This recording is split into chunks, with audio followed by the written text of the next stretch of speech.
Hello, hello, hello, hello.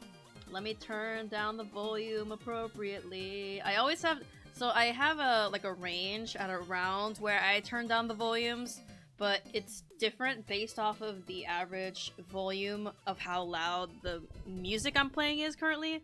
And this music is like relatively on the quieter side, so I'm gonna turn it not too far down. Anyway, hello, hello. Hello. Don't look at the chat because I just realized that the way this chat is sized, that there is a little bit of overlap from the text to the little borders. It's why you saw the chat shaking a little bit. That's why I was just like, get over there. Anyway, hello, hello everyone, hello. It's one of those fucking nights where I have a fruity drink with me and a Korean dog food, as it were, for my dinner. And trust me, it's not because I don't have the ability to eat actual food.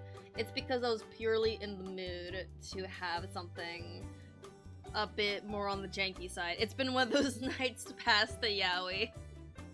Very, very on theme with the stream, because we are underwater. Anyway, hello. Oh my gosh. I'm trying to remember, and I'm trying to look around the room and see what has changed since last week that I can just show off. Did I show off the Kirby DS Shaker Charm? Yeah. It's, look.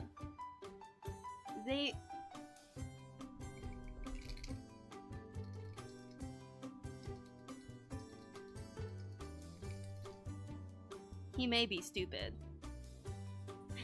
I am showing it off like an Animal Crossing character. That's me. Oh, I'll put it over here. But yeah, I shake him. Honestly, I made that shaker charm, literally because I had assets, and I was like, I want to make a shaker charm. And I thought it was a very dumb idea, but people actually really liked it. People like shaking around a little guy. So I appreciate that. Anyway, hello, hello. So what I've been doing in my spare time, besides scrolling on Twitter and seeing changes that, on the long list of changes that should have never been implemented under Elon's rule, I've been sketching out my designs for the Pokemon little Pokemon charms. And so, as you know, and I will pull it up right here. As you know, the ones I have finished are this little Pikachu and this little Eevee. And I'm still pretty proud of how these turned out. I think I really liked how the Eevee one turned out, especially because I looked closely at Eevee's design and I realized that Eevee has some anime-ass bangs and with a little bit of a lightning effect. And so of course when I drew their human, they had to have little frosted tips as well. But yeah, had a lot of fun. And of course, I had to make their designs parallel each other. So this one has the black sleeves, and this one has the white sleeves. Because yes, they both look good. Thank you! Ugh. They're not full... Part of the reason why they're not full body, sitting the regular style of sprites, is because, one, I'm planning on drawing hundreds of these guys, so the less, detail I'm able to put in, the better. And secondly, I think it's cute that they're kind of peeking out of the little art that goes there. So anyway, one I was able to finish before on stream is this Bulbasaur. Actually, not quite finished. We can just go on and shade and shine it right now, because that's something I can do brainlessly, streamlessly. But yeah, I'm my next the next ones on my list are the Kanto starters. So, of course, I have to start with... And for some reason, I thought Charmander was number 1. And I completely forgot that Bulbasaur's whole thing is that Bulbasaur is like the first ever Pokemon. And then it's Charmander, and then it's Squirtle. For some reason, Charmander is so pervasive in the Pokemon franchise. I genuinely thought that they were just, you know, the first ever Pokemon, and that's why. But the actual reason is it's just because they like Charmander a lot. Which, you know, I'm not gonna be like one of those haters who's saying, if you like Charizard, then you're a normie and you have basic tastes. I mean, it's true, but I'm not gonna say it because I'm not rude like that. But, I have to say, Bulbasaur and Squirtle's gimmicks, design-wise, are personally a lot more fun and creative to me, as opposed to Charmander's gimmick, in that he is a fire-breathing dragon, which is like, what a concept! What a concept. Anyway, thank you, Rowatfire. They look like such a gentle creature. Yeah, my idea for these Pokemon humanizations is that, I don't plan on making them, presentation-wise, completely gender-neutral. Like, obviously, there are going to be Pokemon that present a little more femme or masc, but gender identity-wise, I want to make it so that these characters are relatively androgynous. Because, I don't know, I know people make, like, you know, like, oh, I actually follow this artist who makes this really cute Slowpoke girl and Pikachu girl, and it's really cute. But for me, I can't settle on making up like an entire like Pokemon species just a girl or a guy. Like, you can't force me to decide. So I'm going to do the thing where I'm giving them a design, but question mark gender. You know, that's just me, man. I don't know. Maybe I'm just a people pleaser, and I just want people to have their little creature be whatever they want it to be. You know? Charmander could have singed hair tips. That would be cool. I think I designed I already drew out the evolution line for, like, look, it's small so you can barely see it, but that's on purpose. And I think Charmander and Charmeleon in particular does have like some crazy hair stuff going on. So we will see. By the way, guys, I have an honest question. When it comes to posting these, should I post them in like evolution order, like Bulbasaur, Ivysaur, Venusaur, or should I post them in starter order, Bulbasaur, Charmander, Squirtle, and then like do Charmeleon, Ivysaur, Wartortle? Should I do it like that? Or should I just like have the evolution line be one consistent? I've actually been thinking about that as to what makes more sense. But I think Pokédex order? Ooh, Pokédex order. I suppose that could be fair. But also I did post Pikachu and Eevee together, which does mess up that whole thing. But because I like posting character designs next to each other that are intentionally contrasting in visual ways, because, like, you know, I love posting like a red character next to like a blue character, because they have their own strong color palettes, but when you contrast them with each other, it makes their individual ones even stronger. But I could totally just do a Bulbasaur line and then move on from there. I think Pokédex order is good. Well, I already bungled it up because I did Pikachu and Eevee. But I think for the starters, we can make it specific to the evolution line. Also, I am not a creature drawer, so much admiration to those who can draw creatures. I thank God every day that Pokemon, for the most part, are, you know, artist friendly, so I can draw a little Bulbasaur creature if I want to, you know?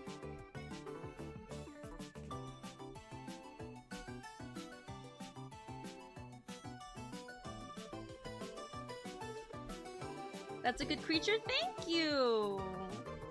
I've been, you know, doing these Pokemon humanizations, and I've sketched a bunch that I probably won't be drawing for a bit, just to explore some ideas. But I've been looking at Pokemon designs a lot more closely because I'm humanizing them, and sometimes I see little design choices I haven't even noticed before. Like the fact that, you know, Squirtle and Wartortle don't have ears, but Blastoise has little cat ears? And I'm like, wait a minute, why does Blastoise have the ears? Separate each tweet by family. These are going on Twitter, so 3 tweets. Third Evo first, so it's the big square, and then the second and the first.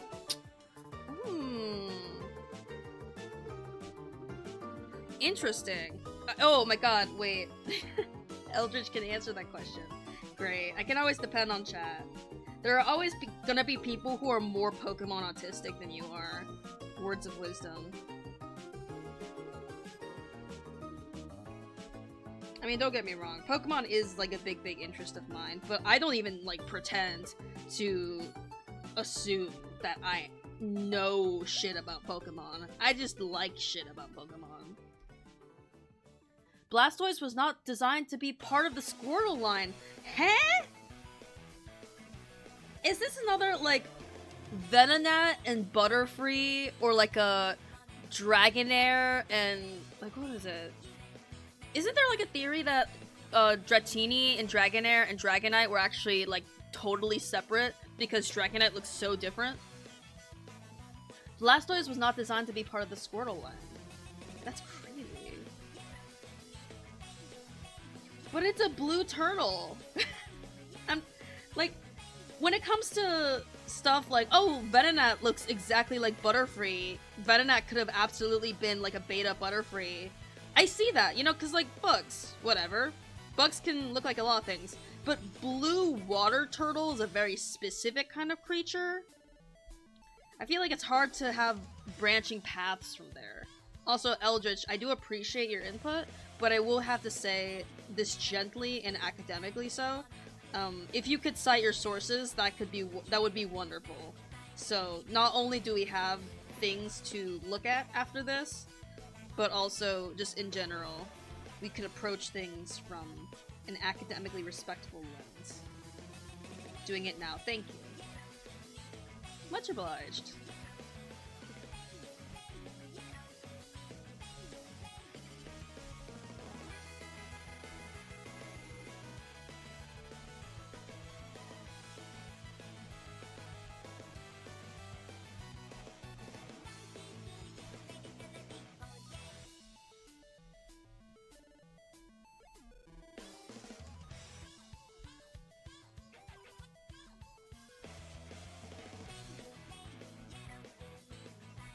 Fun fact, each of the starters, at the very least for Gen 1, I don't know if I'll commit to it for every single generation, but I want to make them look like Pokemon trainers. Like, that's a big goal of mine.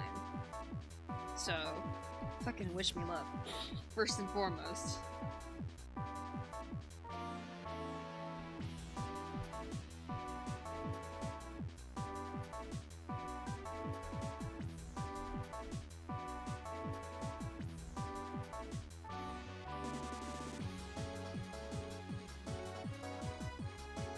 I was just gonna say a Pokemon fun fact, but then I realized that I don't even know this for sure, so I'm gonna look this up real quick. Oh, my Pokemon fun fact is completely wrong. I was gonna say, oh my god, I love that Bulbasaur has red eyes, and Charmander has blue eyes, and Squirtle has green eyes, so they're all like, you know, like they represent the other color, but then I looked at Squirtle, that bitch has beautiful brown eyes. Beautiful, like, red, brown eyes. And I'm like, no one has green eyes. It's been there from the beginning. We got 2 red eyes and 1 blue eyes. The series has been biased towards Charmander this entire time. Even down to the design roots. How did we not see this before? It could have been such a good opportunity, you know, because Bulbasaur's red eyes are very striking, so they always stuck out to me. So I always thought, oh, it's because, you know, it's a way for them to have secondary color characteristics that alludes to the other primary colors. But then you look at fucking Squirtle, it's like, man, what are you doing? What are you doing? Anyway, yeah, I'm really glad I looked that fact up to actually check whether Squirtle has green eyes before I said that with confidence, because I'm a bitch who researches before I say some stupid shit. Alright. And now we shine, and now we... It also, I was also pleasantly surprised at the fact that when you look at Bulbasaur's design, Bulbasaur is very teal. Bulbasaur isn't actually like a very strong blue, like green. You would think that Bulbasaur would be very, very, you know, green based off of the grass stuff. But I like that Bulbasaur, Charmander, and Squirtle, all, like, their main body aren't their general primary colors. They're actually like a slight off color. Like how Squirtle's like a sky blue instead of a deep ocean blue. Bulbasaur is kind of like a sea green, like a teal turquoise. And Charmander's an orange rather than a red. I like that about them. But I always underestimate how teal coated Bulbasaur actually is until I look at them. Gonna make a Mandela effect so everyone misremembers Squirtle having green eyes, because that would be a great design. I mean, it would be, wouldn't it? Fucking... yeah. You see, I would be an amazing character designer for Pokemon, because I wouldn't actually design any of the Pokemon. I would just look at the existing designs for the Pokemon, see groups of 2 or 3, and then like tap the designer on the shoulder and be like, you should change that guy's eye color, so when you look at all 3 of them together, it's like it's like they're matching. Like, literally, that's one of my favorite things to do as a character designer, is to take groups of characters and have them visually associate with each other through little details like that. Does that mean I'm a good character designer? Fuck no. It means I just like little bullshit details like that. But sometimes it's all about the details, man.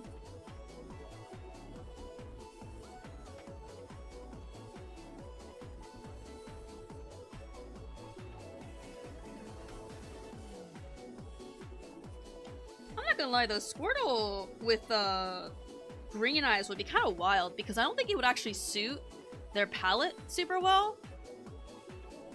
I'm fine with did I say Charizard?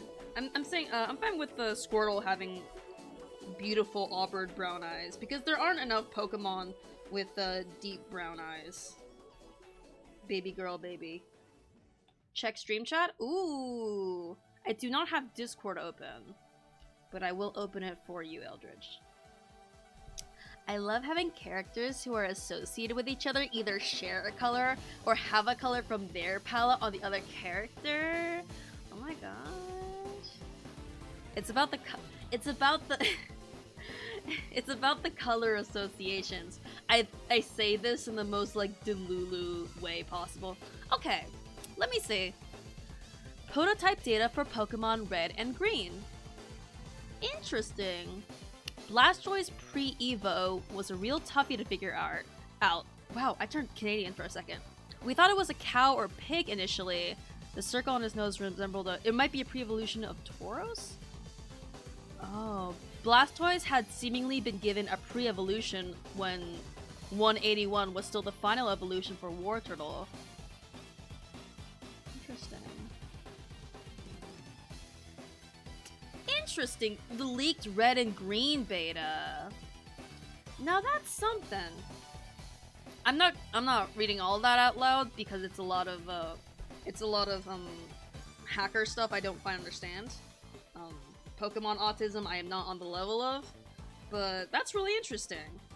It's amazing how much you think about the original Pokedex and how, and I say this with love, how sloppy they were.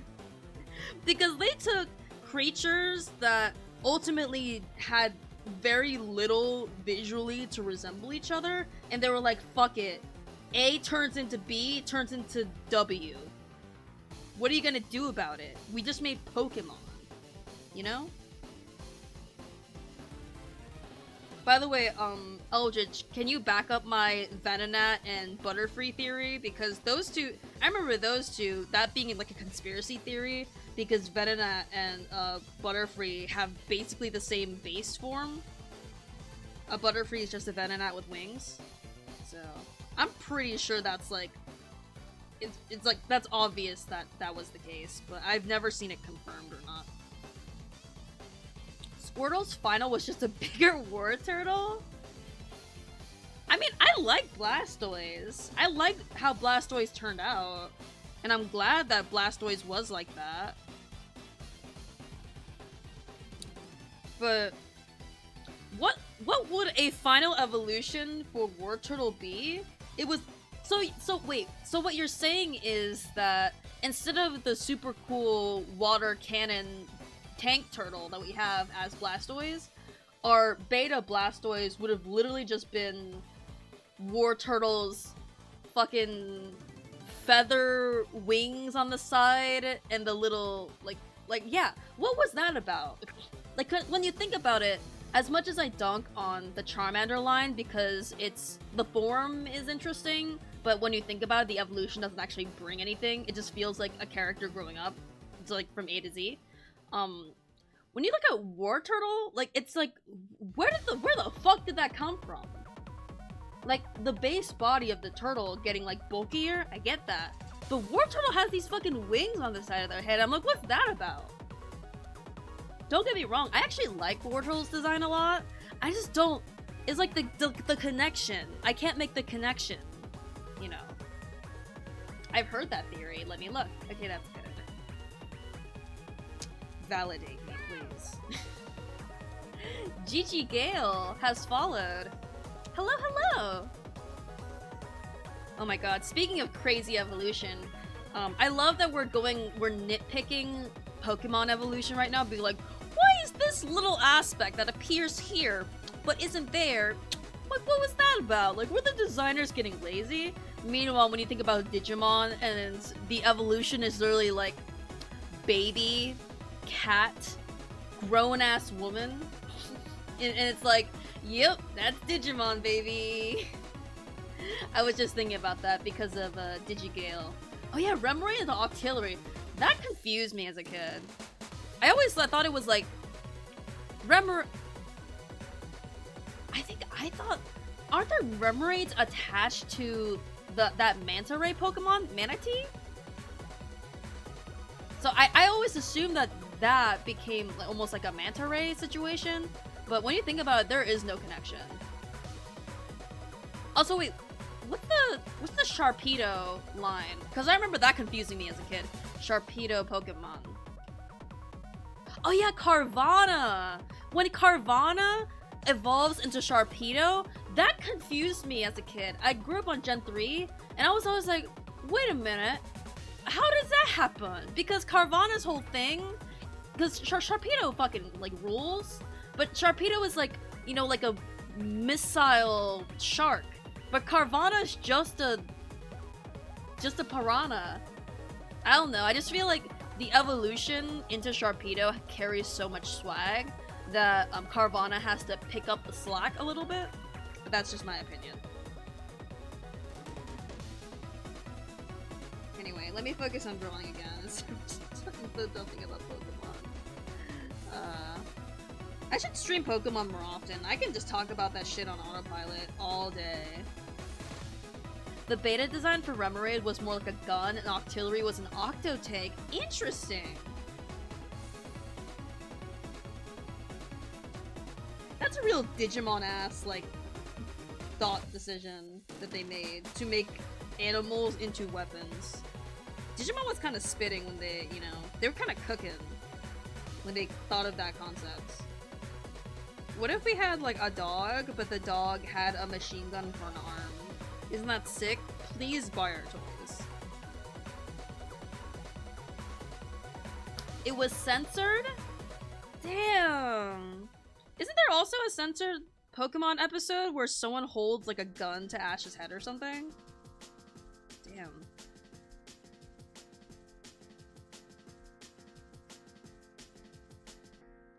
It could have been great. Do we have a gun Pokemon? Do you think we will ever have a gun Pokemon? Is Remoraid really the closest we've ever gotten to Pokemon that is a gun?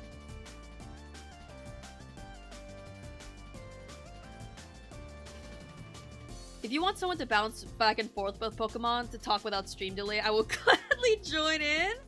Roll, Wildfire. Well, firstly, thank you for your offer. That's very generous of you. But I would prefer to have that honor of having you on stream when it is specifically planned and there is something that we can talk about specifically that I can have your input in, and it's not just whatever, it's Pokemon time, baby. I feel like it would do a disservice to you as a guest to just do it impromptu on today's stream. But thank you for the offer, though. And it's nice to know that you're down. It's lovely to know that you're down. Dragapult is a gun, sorta. I mean, it's kind of like Sharpedo, where it's like a missile situation. There are Pokemon with guns. There are Pokemon with guns? I'm sorry, why is that news to me?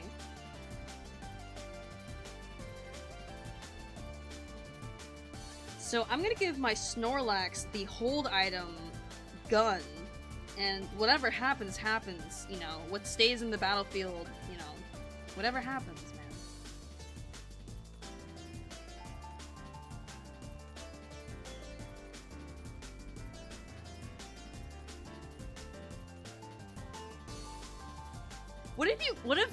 Okay, so I have, also, hi Digigale, welcome. This is so cute, thank you! Bulbasaur is a very cute design, and I hope I'm doing them some service. But, I have a great idea for, Pokemon. Okay, hear me out. I don't know why I'm raising my hands, as if someone needs to call on me, it's my stream. But, okay. Idea for Pokemon game. Have a hold item that's a gun, and whenever you equip that hold item onto the Pokemon, you get twice as much money from winning the battle. How are we feeling? It's like the amulet coin, but it's more realistic. How are we feeling about that? Thoughts? Pokemon Company, you know, you have some employable content right here, baby. Amulet coin, but threatening? You mean amulet coin, but it's the real world, bitch. Hand it over. Do you have a favorite champion? That's a good question. I think I'm trying to think of the champions off the top of my head, and I'm not gonna lie, Champion Red in Gen 2, like having the champion, not the champion, but like, you know, the main boss at the end be the trainer from the first game, that kind of ruled. So just for, you know, iconicity, I would say Red.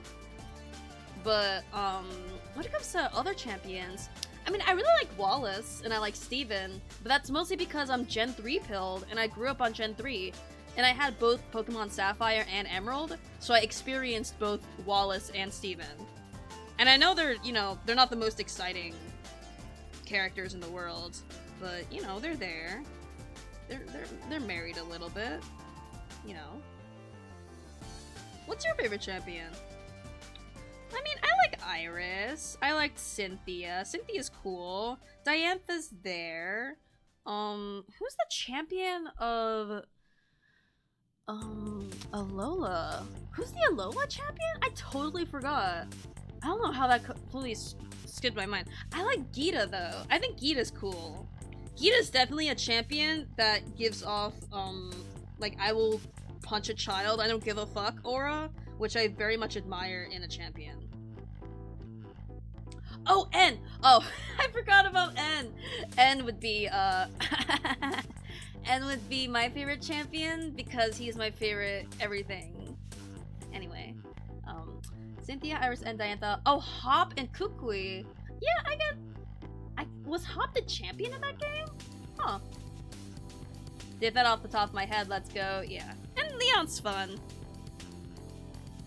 Honestly, Leon, in my opinion, is kind of all over the place in both design and personality, but he's a fun character, definitely.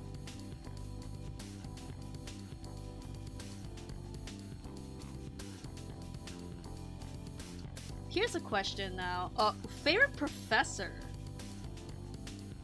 Because I was thinking of Sonia immediately after thinking about Leon, because I can't not pair characters together. But, I have a soft spot for Professor Rowan. I mean, Kukui, if you're voting for him because he's the hottest, then Godspeed, because he is. But I have a soft spot for Professor Birch, because Professor Birch is just like, he looks like this. I forget what he looks like, but he looks like this. He's just a fucking guy. He's like wide, and he's just like and he's handsome, okay? There remains no known evidence that the designs for Venonat and Butterfree were swapped. The Vena line was added long before the Caterpie line, and this is key evidence. Interesting. Not for the hotness, he's just a lot of fun and he loves his wife very much. Oh, Kukui. That's true. I mean, he is the professor that is winning the most, but Professor Sycamore, though. Professor Juniper, Professor Sycamore, like, okay. I'm sorry. It's simping for Professor Sycamore is such a basic ass Pokemon thing to do, but you gotta admit they kind of cooked with his design.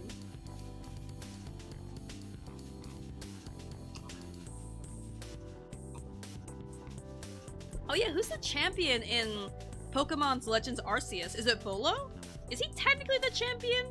I mean, there's no league, technically. Who knows? Anyway.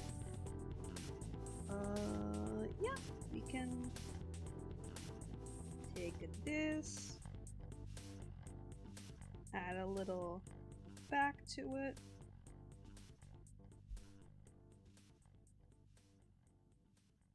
There we go. And that's the Bulbasaur. And I actually started on my Charmander a little bit, so you will see the lad, but yeah. A fun detail I put into... Every time these cards are pretty close. Anyway, every time I start... Let me restart this sentence. One thing that I wanted to keep consistent with these starters is that I wanted to make them look like Pokemon trainers. Like, specifically very much like Gen 1-esque Pokemon trainers. And also, I wanted to all give them hats that are very evocative of Pokemon trainers. So, as you can see, Bulbasaur, they're wearing their hat forwards. Charmander is wearing their hat to the side. And Squirtle will be wearing their hat backwards. You know, like different styles of hats and hat wear. Charmander is so baby, yeah.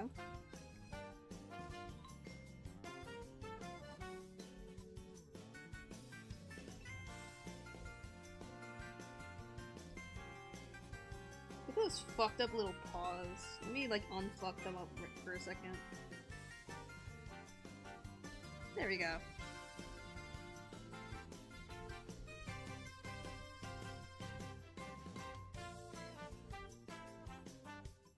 And they're also meant to be wearing like school uniforms in a way.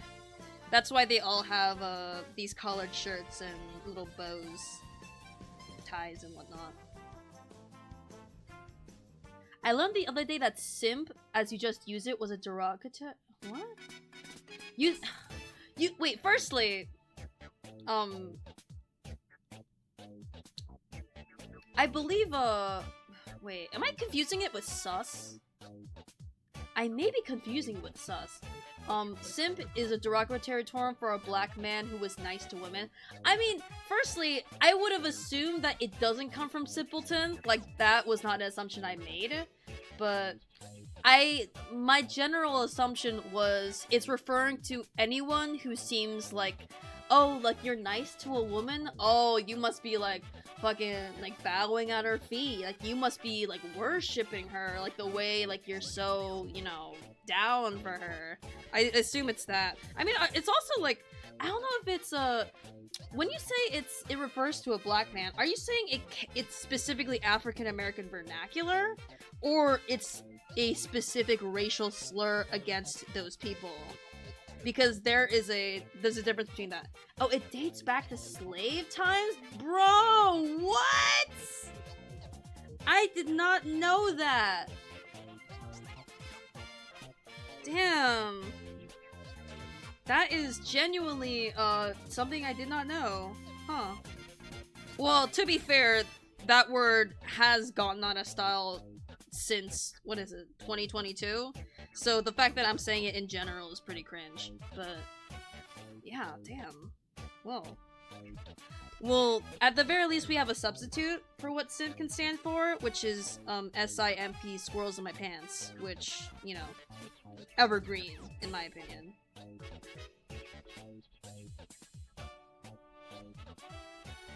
Actually, hold on. No, I shouldn't play it. I shouldn't play it. It's gonna get the VOD fucking strikes. I wasn't gonna play the Phineas and Ferb original video. I was about to play the edit where someone edited themselves in the video, and so they're like mimicking Candace's movements, and I was just about to play that, but no.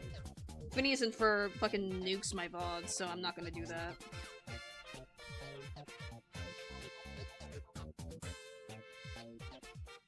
At least I can still use it. I mean, chalk that up. Another win for someone at least.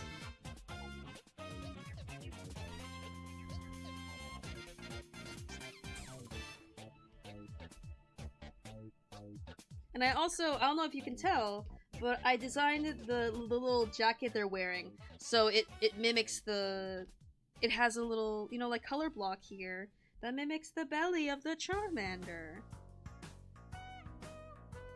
You know how it is. I've also been playing Mystery Dungeon lately, which is so swag. Specifically, it's actually, I think I'm gonna change that arm. The arm looks kind of off to me. I've been playing Super Mystery Dungeon, which is the one on the 3DS. And I know it's not as good as Explorers of Ass or Sky or whatever, but honestly, I went into it with an open mind, and Super Mystery Dungeon is actually pretty good.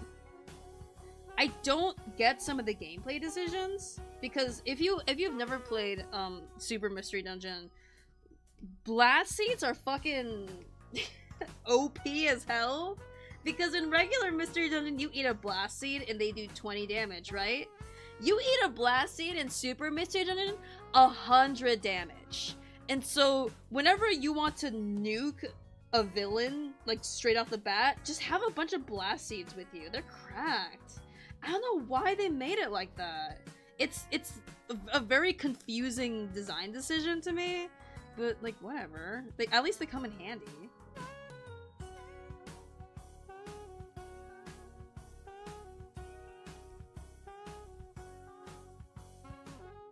I was just scrolling Tumblr and found a civil discussion about the word with receipts to boot. Oh, interesting. We love civil discussions with receipts to boot. Oh yeah, Roll Wildfire is currently on that finding references in Pokemon Infinite Fusion hunt, which is honestly, I would assume a pretty thankless task because, as the name would suggest, you have to go through a lot of them. But if you're finding joy in it, Roll Wildfire, I salute thee. And I've been having fun seeing the results, at least. This is so fun for you. Oh, well, if it's fun for you, then it's fun. You know what? I'm happy for you.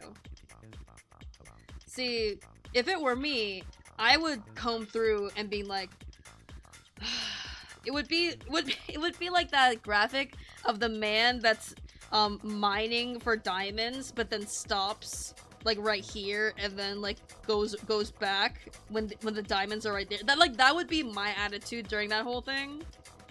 The gambler's fallacy. I went through a brain rot phase and combined through sprites to give my OC's fusion teams. Aww. Pokemon brain rot is very dangerous, I must say, but also very fun and swag.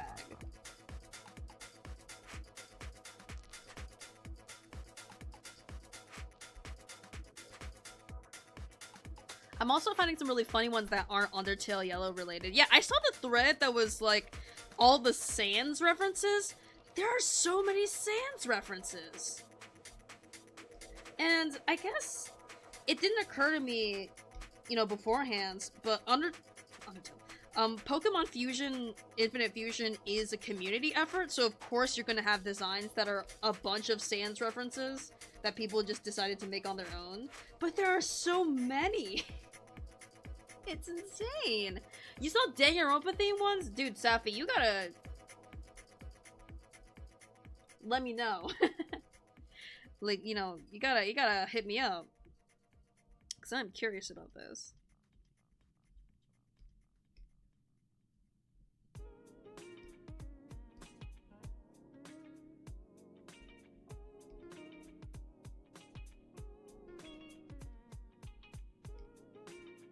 I found one that's referencing the Hungry Caterpillar. Do you think there's one that's referencing the fish with the rainbow scales? Working at a library means that every now and then I'll have very strong flashbacks to things that I read as a child, including things that gave me nightmares as a child.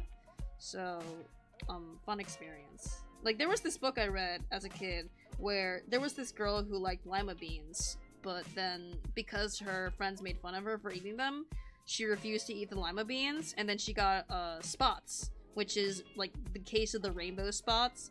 And then every solution the doctors gave her keep morphing her into this eldritch abomination. At one point she turns into a fucking room. It's crazy. And it's called Stripes. Oh. I'm sorry, I don't know why I went spots. But yeah, it's a very vivid and beautiful book, don't get me wrong. But it's, oh my god, I was reading it again, and I'm not gonna lie, I don't know if I would give that to my kid.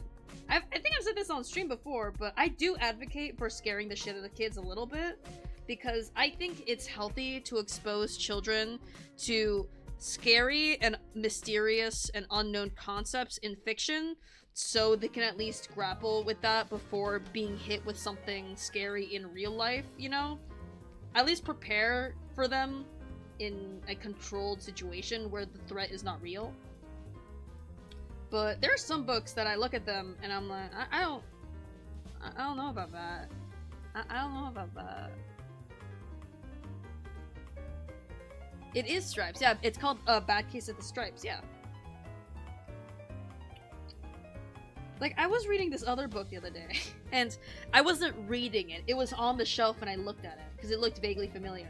I believe it's called Pretty Ugly, and I didn't remember anything about the book until I got to near the last page, because it's a book about this little, you know, the society of trolls, and they're all ugly, and they're like, yay, being ugly is great, but then a troll girl wakes up and she's just like a regular human girl, and everyone's like, ew, like, who is that? Like, gross, you look terrible. Because the joke is that she looks like a regular, like, petite, like, cute little girl. And so she's miserable because everyone makes fun of her because she doesn't, like, stank like trash, and she has these, you know, nice eyebrows, and she wears pretty dresses, and she can't stop it. And the whole book, the whole time, she's just like, damn, I'm fucking miserable. My family feels bad for me. I feel like I'm starting to see a connection between fucked up books where a kid wakes up and is inflicted with the disease. But anyway. So, you have this girl who's suffering because suddenly she's human and she's no longer ugly, aka desirable in troll culture, I guess. And then someone says, you know, the doctor, I guess? A doctor says, listen, it's not about what's on the outside that matters, it's about what's on the inside. And then the girl goes, oh! And then she reaches in her mouth, reaches in the back of her throat, and just pulls her inside out until she's a flesh creature with big eyeballs just popping out. And then her family's like, yay, you're back to normal. And then it's like I see a book, like literally she looks like this, like with the eyeballs dangling out and the flesh mouth, and like I'm not doing it justice, but it's genuinely terrifying, and the art style is so vivid that I didn't remember anything about this book until I saw the Inside Out girl, and I was like, dude, I remember this book. Specifically, I remember the one thing I remember about this book is that it scared me because of that one moment where she pulled herself inside out and she's just a pair of eyes on top of this flesh homunculus. And the book ends like it's happily ever after because she'd be like, yay, I'm back to normal. And that book fucked up. I don't know if I would show that to my child. It's nice to show kids like, haha, this is a parody of, this is like a fucked up different world where you're, you know, straight people are the minority or whatever. That video on YouTube. But, I wouldn't mind showing kids some slightly disturbing things and things that just make them a little existential, but things that are so visually graphic to the point where, you know, you could get nightmares as a grown adult seeing it. I feel like that's a bit much. I wouldn't show that to my child, personally. That would, I wouldn't feel like a responsible adult in that circumstance. You know? Just wouldn't feel right. Wouldn't feel right.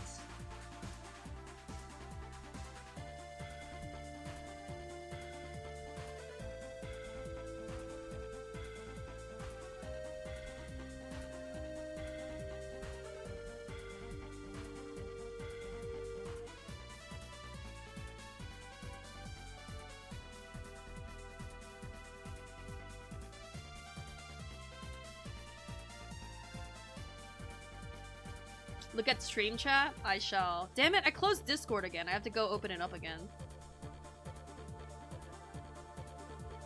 I agree about your points. About exposing kids to some mild scary stuff just to prep them, but if it's too messed up, sometimes that's all the kids will take away. Yeah, I completely agree. If something is really messed up and the kid goes into basically fight or flight mode, or in some cases develop a fetish mode, which, you know, it happens, all they'll take away is that they got an extreme reaction from something, and that thing, not the, you know, the experience of seeing something new and coping and psychologically developing, it's just that specific thing that they saw is gonna stick with them, and, like, trauma. That's trauma! Oh, Eldritch is playing Super Mystery Dungeon! With Zekrom and Giratina. No, Eldritch! Why did you post the pages in chat? Eldritch posted the pages! Why did you remind- Eldritch, I'm glad you put it behind censors, but legitimately, I hate that you reminded me how it looked like, because before, I could imagine it as this flesh cloud, this homunculus, that was just this formless shape. But now I see the shape itself, and it's worse. I forgot that there's a textured brain included in the image. Anyway, Eldritch, never do that again. Ever.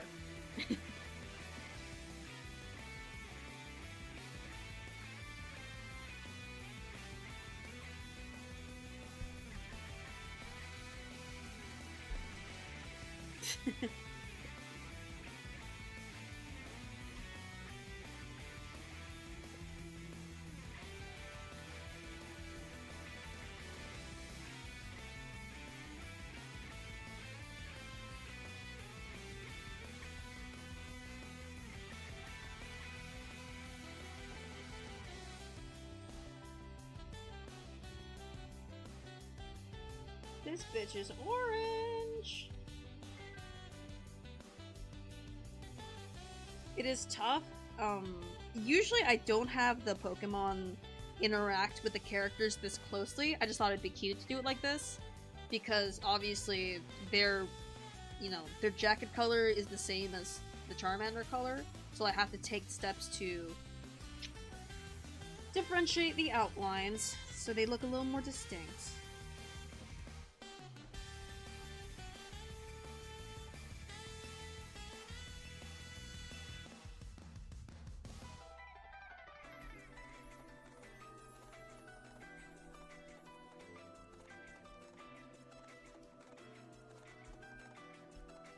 I didn't merge them, no!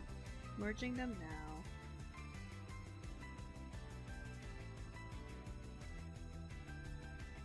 There we go.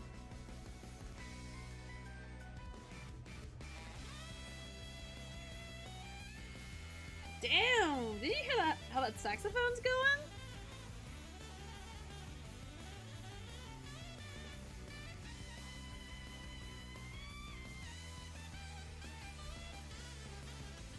Did not realize I was crossing a line. I mean, how do I put this? I am half joking when I say things like, don't do that shit ever again. Believe me, I am half serious when I say legitimately I did not want to say that. But also, you posted it in the stream chat with a sensor, and I voluntarily clicked on it knowing what it was, so that's also on me. But don't get me wrong, Eldritch. You did not do an objectively bad thing. It was just something that, I did not need a personal reminder of what it looked like. But that's just me. I guess if anyone's curious about what the weird flesh troll girl looks like, Eldritch has provided the resource, which is a fine thing to do.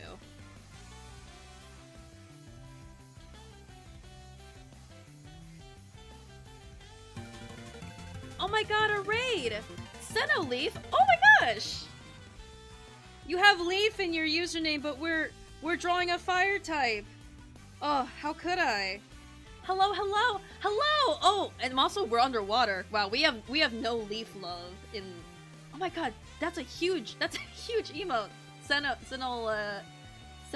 lick cat. The ocean is being bombed. No. No Leaf. It's okay. I was drawing Bulbasaur before, but we finished, and so we're actually moving on to Charmander. So this will affect the jellyfish population, I think. Damn. Your art is so cute. Thank you. Thank you. Well, firstly, thank you so much for raiding. I don't know what you were doing before you raided us. Were you just chatting? Were you playing a game? Were you drawing? But thank you so much for the raid. Oh my goodness. Dean N64, Sennoleaf, Fishy? Dude, Fishy? I don't know if you actually like fish, but like look at what we got going on. Look at what we got going on. If you want fish, we got fish. Tallulah Bangkok, thank you so much for following. Also, Dean N64, thank you for the 10 bits. I don't know if you can see this, but there is a Kirby goblet on top of the video tank over there where the bits go. So thank you so much for contributing to the little Kirby jar. Thank you. We were drawing Splatoon and Pokemon creepypasta. Sorry to be an old man, but the only Pokemon creepypasta I can legitimately think of is Missing No and Lavender Town. So if you want to talk about what kind of Pokemon creepypasta y'all were on, you know, feel free. I am a very pro ramble in my stream chat streamer, so go wild. It's because I also ramble. Lost Silver. Oh, I think I've heard of that. Lost Silver is the one I knew from when I was a kid. Oh. Interesting. I think I've heard of. Yeah, I definitely heard of that. I forget exactly what it was. Also, Eldridge, I found a boss music to play while working customer service. Is that the one with Luigi in the thumbnail? Because we've definitely played it on stream at one point. We definitely have. Anyway, welcome to the stream. I am currently drawing little Pokemon charms. Which are basically, here, let me show you. The first ones I drew were my Pikachu and my Eevee. So we are now doing the starters with, of course, Bulbasaur and now the Charmander. Your charms are so cute, thank you! I must say, part of why I must humanize these monsters is because I'm a coward and I can't commit to drawing a full creature Pokemon because I specialize in humans. So a lot of my charm designs are basically, what if they were human though? And they were like my little character designs. And they're mine, because I said so.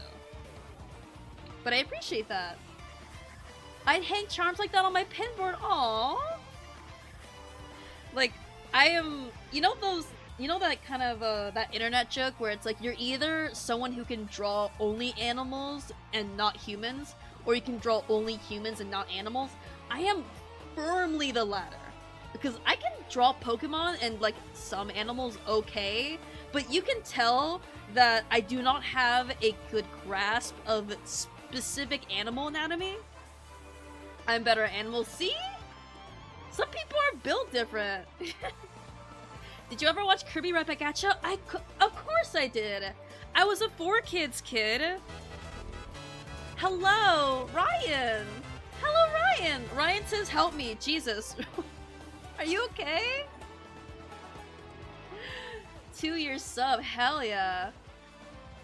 That's because Ryan Phantom and I are friends, and that's what friends do. So thank you, Ryan, for the sub. Once I get a disposable income from being fully employed, I will subscribe to you once more, don't worry. Oh my gosh, Senoleaf, thank you for the 50 bits! Bro, oh yeah, I don't think y'all are new. Firstly, I don't know if you guys can see this. Sorry, terrible way to start that sentence. I don't know if you guys have noticed, but there are little assorted creatures, sea creatures, that are swimming along the bottom. Those are from an app called Stream Avatars, and you can actually customize your creature and specifically choose which one you want. So I see there's a shark in chat, that's Ryan. Oh my gosh! I was gonna say that I'm gonna turn down the volume. This is a lot of stimulation. I was gonna sorry. To a duel of what?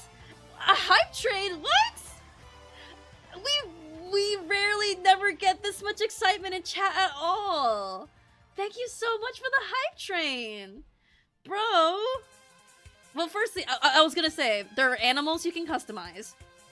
Sorry, I have ADHD, so I will get distracted, I promise you. And secondly, I have specific Kirby alerts for certain bit donations, subscriptions, following, rating, and all that. So, I believe they're in the description for... Thank you so much for the Fishy and Senoleaf for the bits. I have to participate in this. Thank you for the Pride bits. I want to make the jar bigger, so you guys can see. I'm gonna make the jar bigger. Hold on. Oh my god! Gift subs. You can see the Fishies dance. There we go. There are not only Kirby's but also gay people in the jar. I don't have bits, but I'll. Listen, it gifted to Juno. That's true. Juno versus, I don't think they're here. But thank you so much for the gift sub. And Tallulah saying, I don't have bits, but I'm here. Listen, I do not expect people to give me bits. That's why I'm so surprised. So, trust me, it is very much appreciated. Thank you guys so much. But sincerely, if you're just here and you're a little fish in chat, and you want to say your little fish things, Thank you, speaking of fish. Thank you, Fishy, for the 100 bits. Oh, I think, did we just complete our hype train? This is so foreign to me. Am I winning, son? Am I winning? But anyway, just if you want to be here and say hello and just chill, that's totally fine. Sorry, I'm getting overwhelmed by all the things that are happening. This is the first time I've received so much positive reinforcement from streaming. Usually it's just me yelling into the ether with various autistic people talking back to me, but this is lovely. Thank you, Ryan, for the 100 gift subs, and Senolive has gifted a sub to Eldritch. Dean has given the sub to Stream Elements. Yo, shout out to my man Stream Elements. shout out to my most loyal viewer, Safi, Royal Wildfire. My mods don't even matter. Stream Elements, my MVP. Thank you so much. Oh my god, hype train. And also thank you, Senoli, for subscribing. 100% again. Ban Stream Elements? I would never. And also Fishy is a sub now. Dude. Okay, now I have to save money. Firstly, as much as I love donations, prioritize your own financial well-being, please. I call myself the anti-streamer sometimes. Stream Element's the only one who's been there since day one. Like, that's a true homie right there. But I always be saying this. Ryan Phantom has gifted a tier to Germa? Damn! Germa, what's up? Germa is sub? How often do you think Germa gets gift subs to channels that he has, like, he never even thinks about? Like, it's not even like an atom that has specked in his brain. Like, not even a little iota of me has ever come across Germa's perception, but yet here I am. Yeah, Germa must have 1,000 gift subs a month. The ordeal of being known, I suppose. Anyway, I call myself sometimes the anti-streamer because people will say things like, I'm so tired, I want to go to bed. And I just tell them, stop watching my stream, go to bed.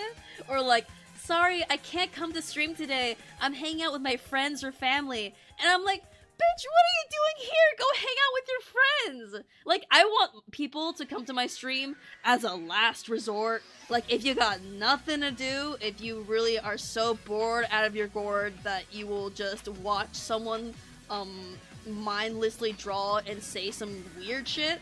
But honestly, if you have other alternatives to watching me or supporting me, please do that, because prioritize yourself over whatever this is.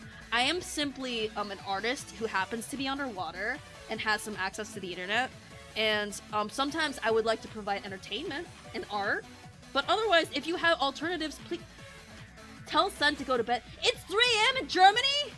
Senolive, firstly, Senolive, thank you for your generosity. Which sea creature are you? I'm trying to like look, but you're hidden. I believe you look like a little tuna fish. You were awake until 5 a.m. and now you're awake until 3? Firstly, German motherfuckers be built different. And I know that since you were streaming and you rated me, that you have some shit to do after this. But thank you so much, Dean N64, for the 100 bits! Dude, the Kerbo Goblet has never been so blessed. But also, Sen was streaming for 6 hours?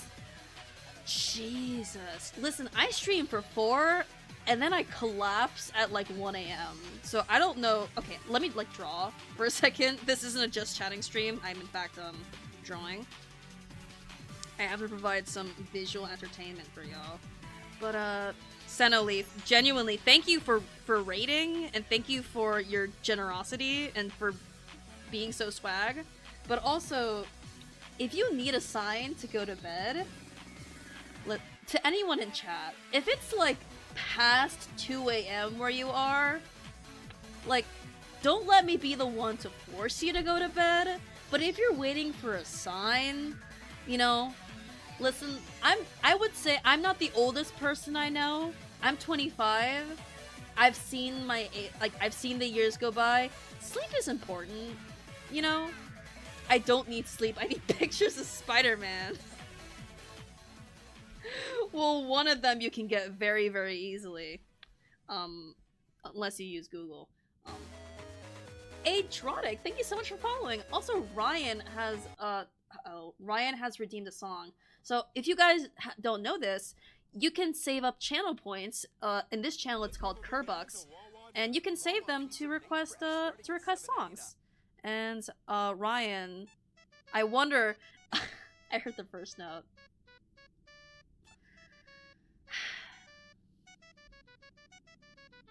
I'm gonna turn this up. It's for you, Ryan. Thanks for your support, bestie. At least it's not the fucking 3-hour version. Christ on the fucking cross. I don't even remember if that was an accident last time, that you requested a version that was several hours long, but that will never happen again. I request this song every time. It's basically, like, if Ryan was a WWE wrestler, this song would be his entrance song. I'm just imagining that. Do you know that gif that's like Vince McMahon like flailing into the building, but it's set to this song?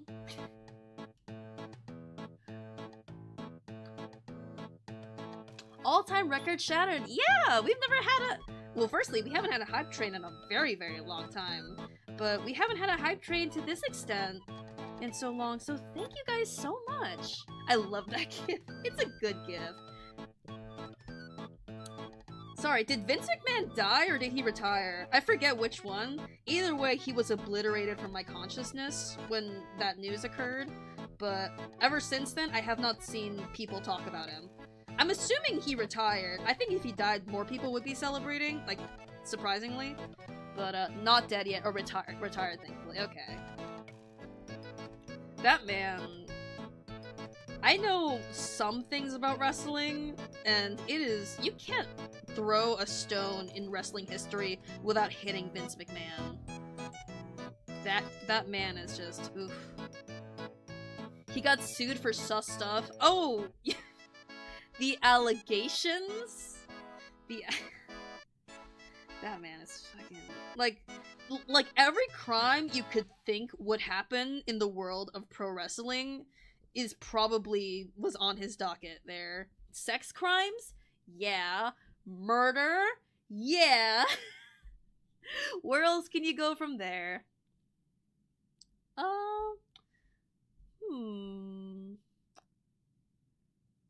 Oh my god, I'm gonna listen to a Shark Core playlist. Okay, let's start from the beginning though. Yeah! Now there are sharks in the aquarium!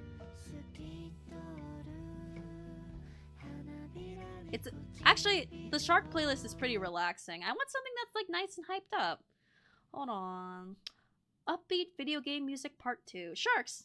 I'm sorry, sharks. The shark playlist is actually quite calm, and I would like something a little more like, there we go. There we go. If you are subscribed, by the way, you have an emote that is Kirby with the headphones. The boss music playlist? Maybe after this. I think I got this from the hype train. Yeah, you are the current hype train conductor. Of course it would be a fish who's conducting this hype train. It's okay. I mean, if you don't know who Vince McMahon is, you're not... It's like saying you don't know who a deeply reviled but famous criminal is in a country, in a specific subculture. You're not missing out. The only thing you're missing out on is, at best, entertaining things, at worst, like actual human crimes. You know? I sent the GIF in Discord, that's good. I'm from Germany and I watch a good amount of German wrestling.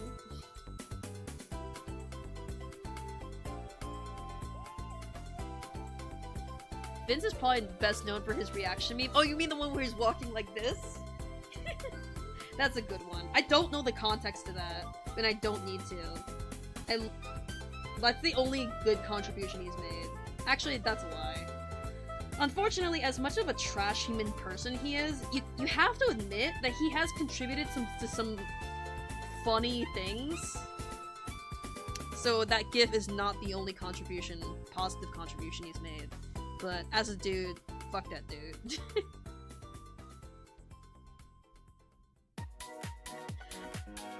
I remember when Vince walked up in the Royal Rumble and tore his quads. Like, all the funny, the genuinely funny Vince McMahon anecdotes I hear are like, yeah, Vince McMahon thought he was such hot shit that he faced genuinely ripped, like, wrestlers in front of people and fucking tore his rib cage or some shit. Where he shit himself in front of everyone and then had to play it off because he's the announcer who says shit. So he has to have his pants shitted this whole time. It was me, Austin. It was me all along. I liked it when he got hit in the face with a bedpan. See, Vince McMahon is optimal when he's being treated like a Dick Dastardly-esque cartoon villain upon which bad things happen to. You know? Like, if Vince McMahon was a cartoon in the 1800s, he would be like a mustache-twirling villain who ties a damsel to the train tracks. That's why you want bad things to happen to him.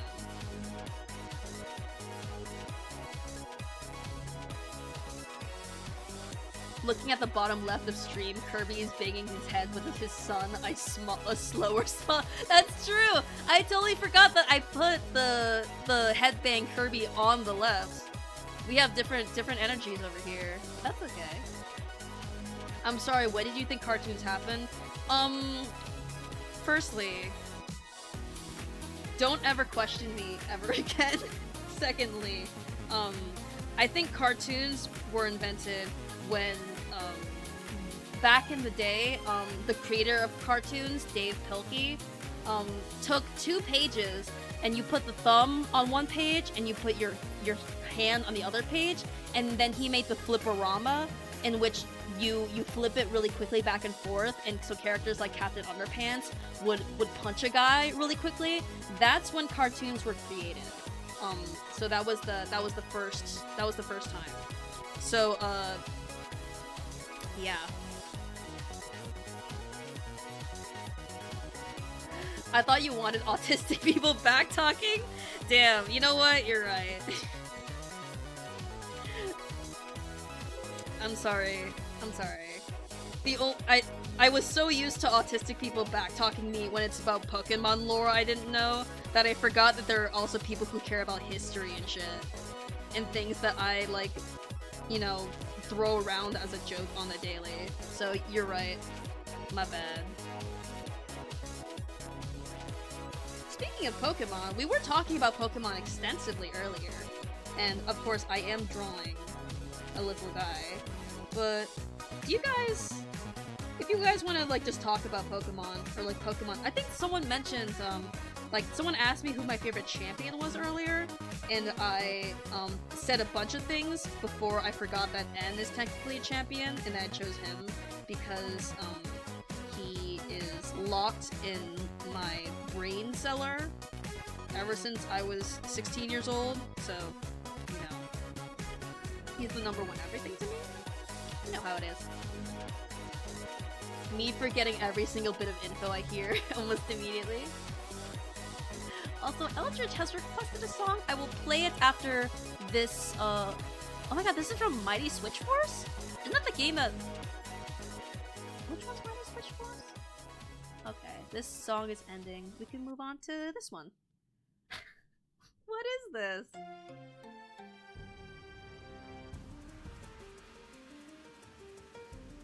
Oh! Wait, no, I don't think I've heard of this. I thought this was a... For some reason, this reminded me of that weather alert jingle that I think I found on Tumblr like a bit ago. That sounded like a Final Fantasy song? And I thought that's what this was, but it's not. But this is really cool.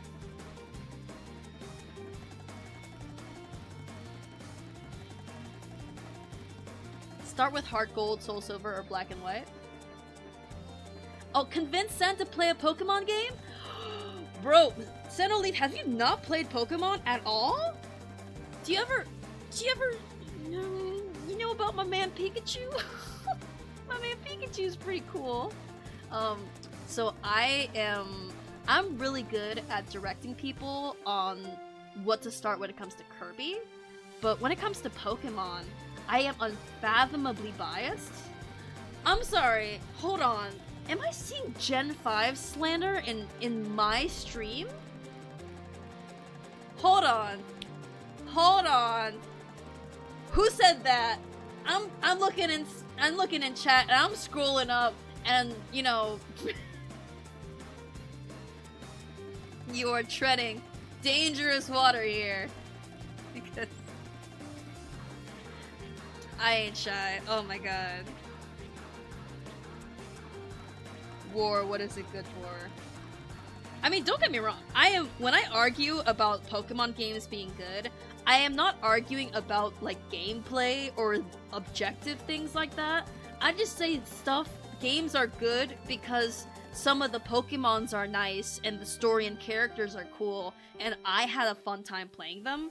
So I will, you know, if a discussion gets too heated, I will gladly just depersonalize myself from it.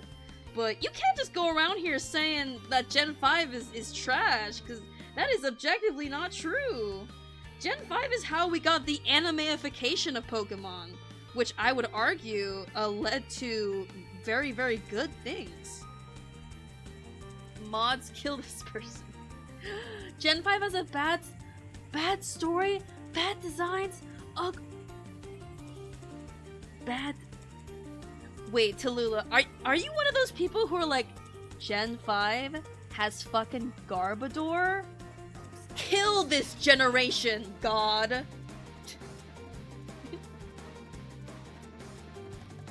I mean, I won't argue on behalf of Gen 6 or Black and White 2, because I did not play those, and I have no interest in those, but... You take that back, but Black and White, you fucking take that back.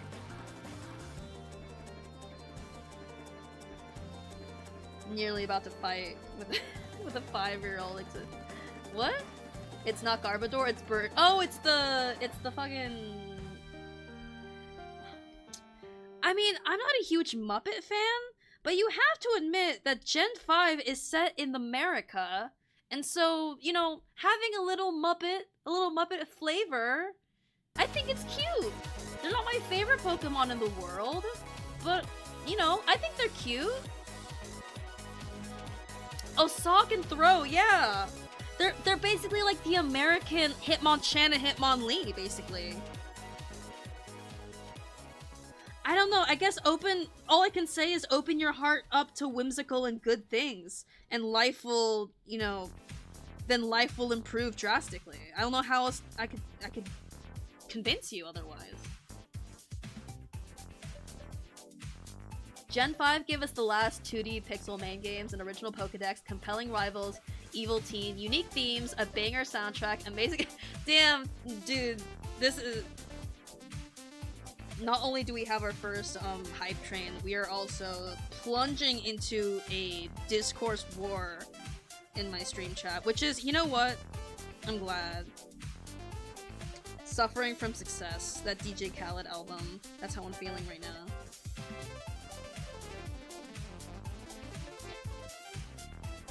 The plot of Black and White is just PETA? Yeah. I don't know how that's supposed to be a bad thing. The plot of Black and White is just, hey, why don't we actually delve into the potential problematic aspects of having Pokemon? And the answer to that is, fuck you, Pokemon like being owned. I'm not owned, turn into a corn cob, or whatever. Which I have to admit is kind of a loose argument, but like, you know, I mean, okay, I'm not playing my YouTube video, boy. Okay. You didn't even request it, but fine, I'll play it for you, because you're my friend. Oh, is this Vince McMahon? Okay, firstly, I'm gonna pause and wait until you guys can see it. This huge video that I'm going to shrink to that. What is this video?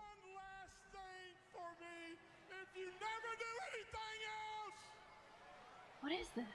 Destroy him! Destroy him! Is that it?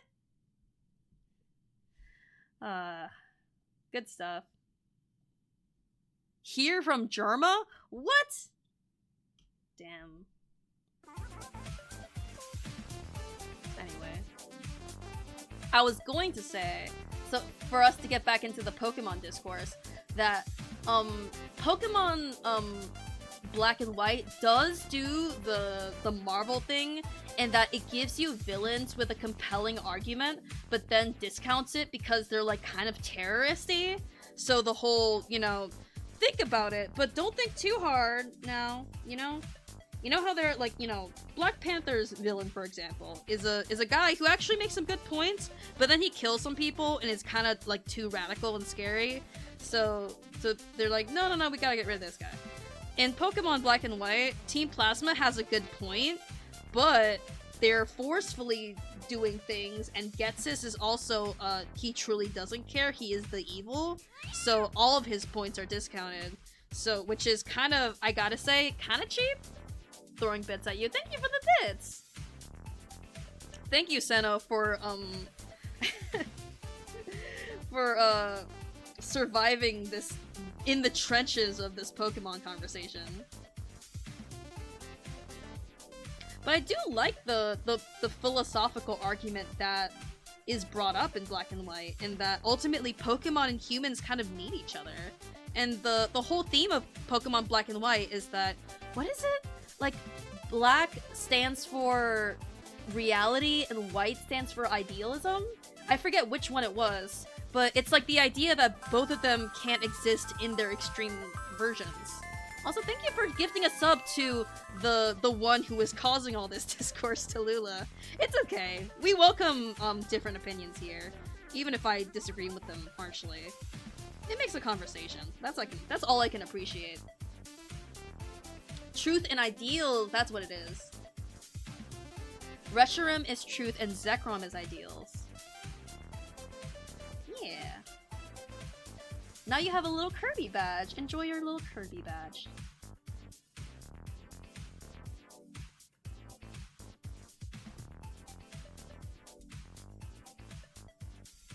Honestly, I say this as a Gen 5 fan. When people were saying, you know, before, what was it?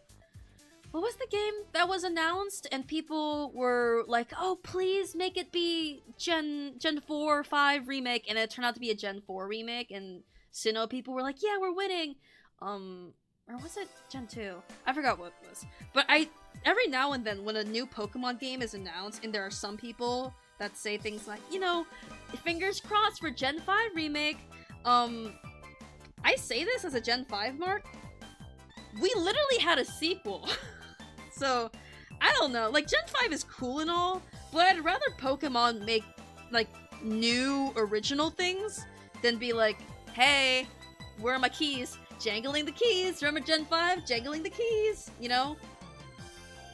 And I say this as someone who likes Gen 5 a lot.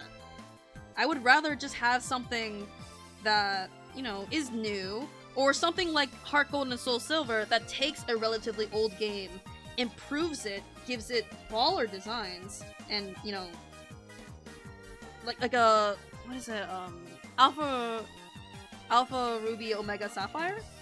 I just mixed those two up. Alpha Sapphire Omega Ruby. It's like, that's a remake where you're taking these characters and redesigning them to the nines and introducing interesting new concepts. Like, that's good. But for Gen 5, I'm like, I don't know. I don't think we need that. That's just me.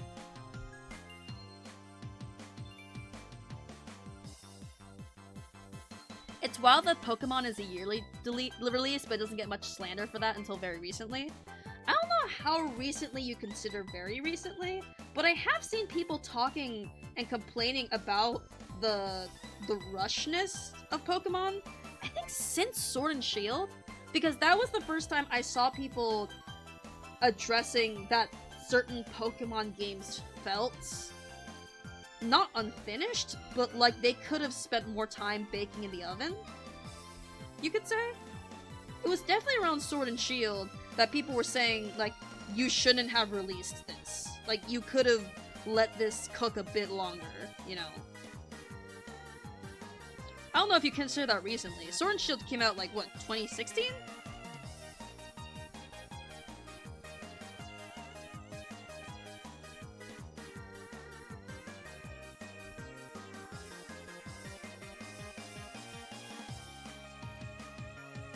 Yeah, I ultimately disagree with the notion that, I mean, I think this is not a controversial opinion, but I want, what is it? What is that Sonic image? Sonic, I want video games. Oh, no, it's okay. Sonic, I want shorter video games with worse graphics made by people who are paid more, and I'm not joking. It's that image. Okay. I want shorter games with worse graphics made by people who are paid more to work less, and I am not kidding. Okay, that's what I was trying to quote. Johto is a rad region? It is! Oh yeah, the Pokemon Legends Johto! Dude, Gen 2 rules. And I do say that as someone who grew up with Gen 2.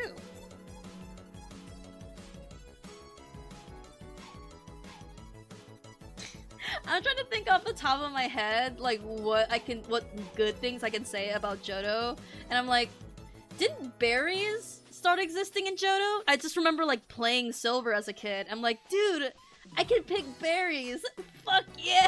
And for some reason, that's the only thing I can think of when it comes to Johto. Like, bro, before Johto, we didn't have berries, but now we can pick those. You can see those little trees that look like frogs or some shit. You can get berries. And Gen 2 added 2 types. Didn't it also add Steel? Or Dark? Or like whatever? Yeah. Not to be a hater, by the way, but I am firmly in the camp of Pokemon doesn't need to add more types, but it needs to differentiate between ground and rock in particular, because those two genres of types constantly confuses me. It adds genders and breeding. Oh, like the woke left? I'm kidding. If they just ignore Heart Gold, Soul Silver for some reason, I hope they don't.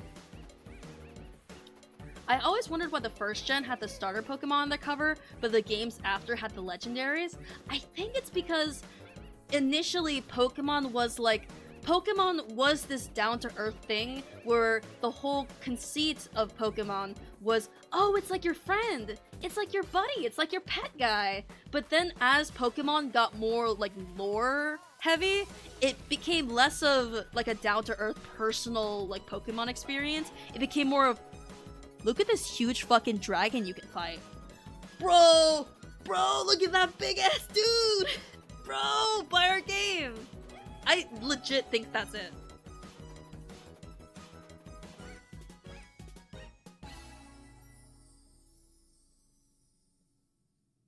Oh yeah, Apricorns! You can play as a girl for the first time. I'm not gonna lie. One of my favorite trainer designs is Crystal. I'm also biased because I watched the Japanese Raikou movie. Raikou, The Legends of Raikou? I feel like every time I say it, I'm saying it wrong. But the Legends of Raikou movie with Chris and Ethan, I think that's his name. Golden Crystal. But yeah, we love female character designs where they have pants. That's all I can say.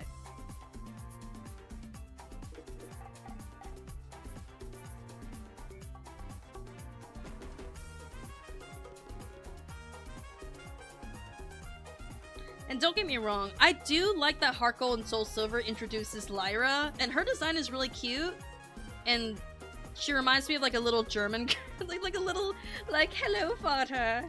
Like, like Lyra looks like this to me. Like, she's like a toad from Mario. Like this is what Lyra looks like to me. She's like hello. Welcome into my house. I have pie and crumpets. Like, that's what she looks like to me. She's very cute. But I do, like, I like Chris. What can I say? Anyway, I think that's it for, Charmander. Yeah. Oh yeah, Squirtle. Okay. I have to bake this from scratch. Alhamdulillah, he is baked. Okay. I have a Squirtle design, so let me pull out my reference. German slander. I took German for 5 years, it's okay. I'm not saying this from a place of ignorance, I'm saying this from a place of love. I love when you say that when Germans are in chat. I'm saying it because Germans are in chat, because they can check me, and I'm an ally. Hello.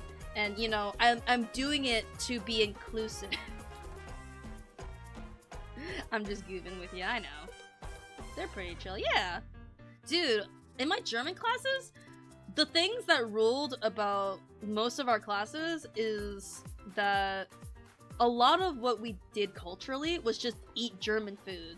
And German food, honestly, heavy, usually, you know, bread, meats, and cheeses, but that's kind of just Europe's thing, but especially Germany.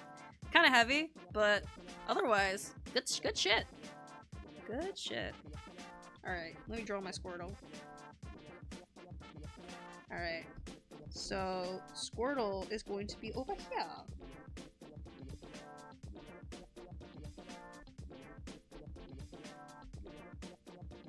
Just got back. What about German food, not Germa food. You shilly. Germans kind of snapped with schnitzel, I'm not gonna lie.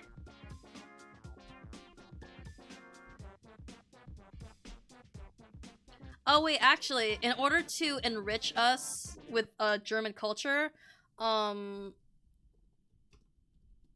let's watch an iconic German video. Okay, here we go.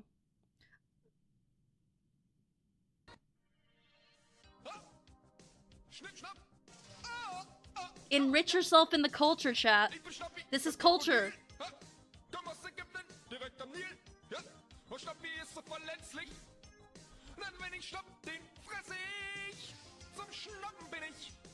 What's funny about this video is that the first time I heard it, I was like, is he saying the Schnappi song from German class? He's saying a parodied, bastardized version of like a children's song, which is about a crocodile that I learned in German class. When I saw this meme, I was like, is he singing the fucking Schnappi song? Yay! Culture! This is what you're here for. I don't remember which person played this, Vinny or Joel, laughed my butt off. Yeah, that's some good shit. That's enrichment right there.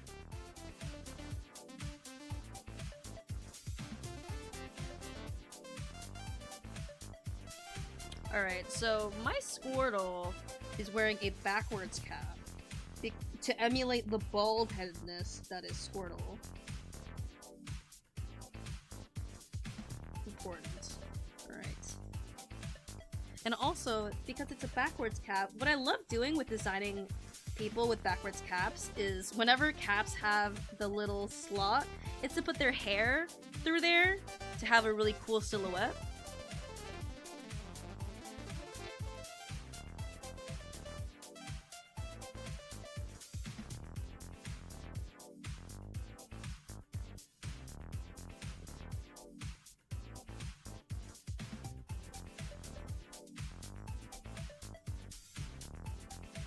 You could do his hair like his tail through the slot. Literally, as I was drawing it, like, yeah, that's what's up. The same brain cell, baby. Actually, are they all looking the same way?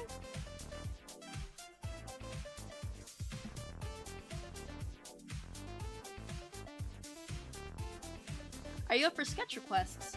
Good question.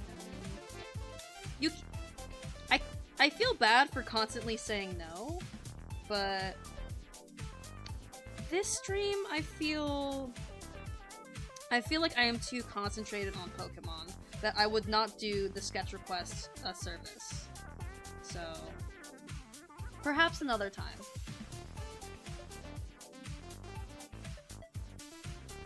I appreciate you asking, though. Every time, I appreciate it.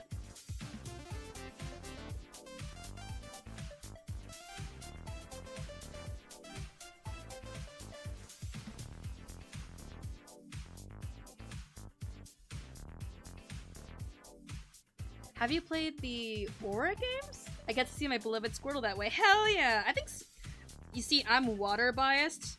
As you can see from this general stream environment, if you couldn't tell, I am water biased. My stream, if you're new here, my streams weren't initially like water based. They were mostly just Kirby based. But at one point, I just started to go along with an aquarium theme for the bit, and the bit expanded. So this is where we are. But I find the water aesthetics very relaxing, personally. So, yes, I am biased towards water types. So Squirtle does have my heart. But I gotta say, Bulbasaur is also very cute. He's just a little guy. Kirby is an excellent swimmer. Kirby is a video game character who can actually breathe underwater, which makes him, you know, where does that put him on the power scale? I hope it puts him pretty high.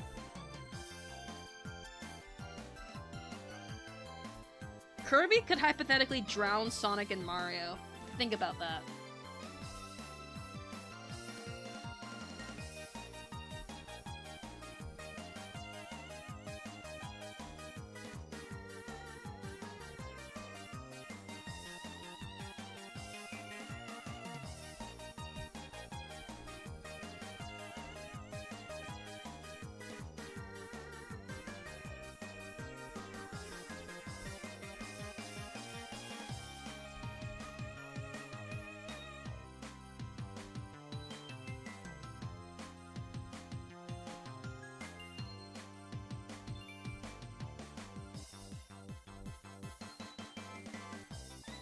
Do you guys ever have a least favorite Pokemon type? Like a type where you're biased against it because more often than not it just doesn't vibe with you? Unfortunately, that is me with ground type because it's the opposite of water. It's just dirt Pokemon, and I am not inclined towards the dirt Pokemon. I mean, some rock Pokemon are cool. So rock is on thin ice, but ground Pokemon I feel like are just like, they don't really wow me, usually. Like, I don't love bugs, but at least bug Pokemon can be creative. I don't know Pokemon types. Ryan, have you played a Pokemon game? You played Pokemon Mystery Dungeon! You played at least that. You should know.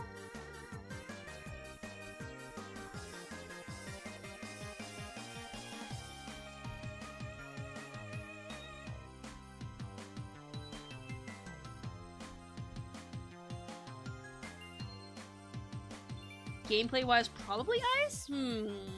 Yeah, getting frozen is really annoying. Also, let me do a pose right there.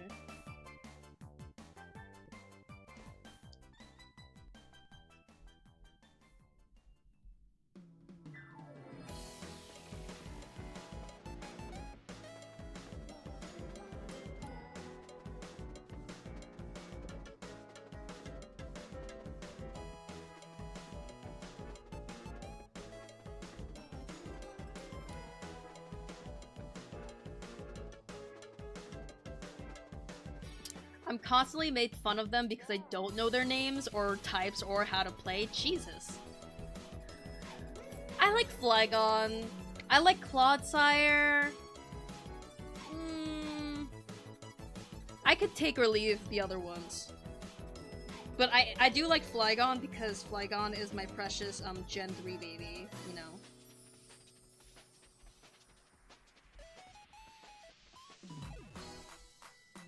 Though to be honest, I also just don't like certain dragon types because some of them are a little too pointy for me. And listen, there's a reason why I grew up picking Pokemon that were cute, and like that's the only thought process that went into it. If I saw Pokemon that were like a little too like frightening looking, I would be like, ew. And I'm a little more open-minded now, but you know, that thought has not left me.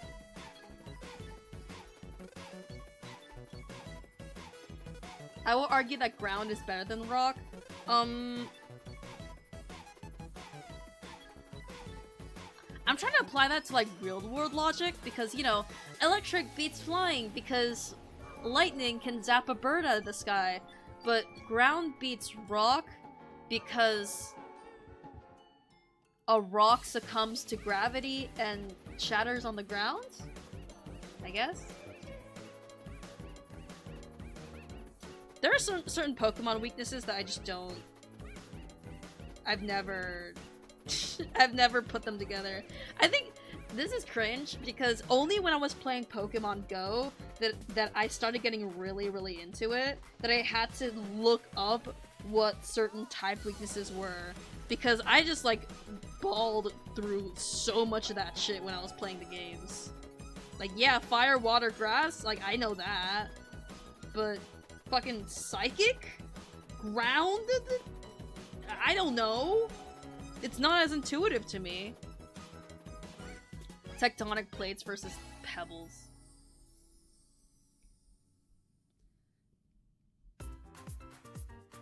Earthquakes can break mountains. Have you considered this though? If you throw a rock at the ground fast enough and hard enough, it will crack the ground. So think about that.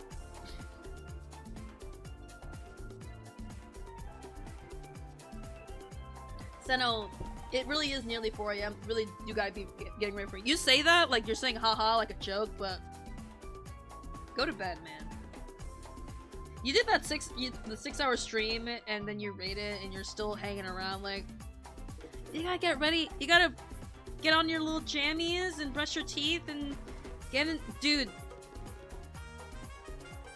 you gotta get into bed, man. You know what's... There's nothing better than the feeling of being in bed. You can even be on your phone when you're in bed. That's the best part.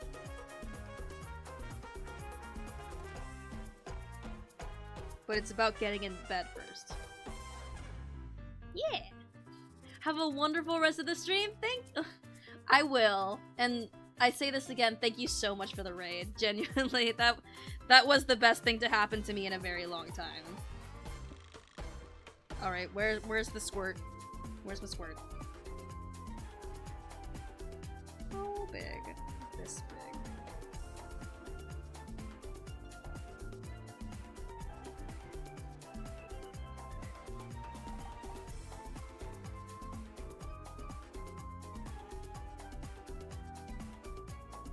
Bitch, I read you all the time. Where's my thanks? It's all about me. Well, firstly, Ryan, I say thank you every time you raid, but, you know, how do I put this?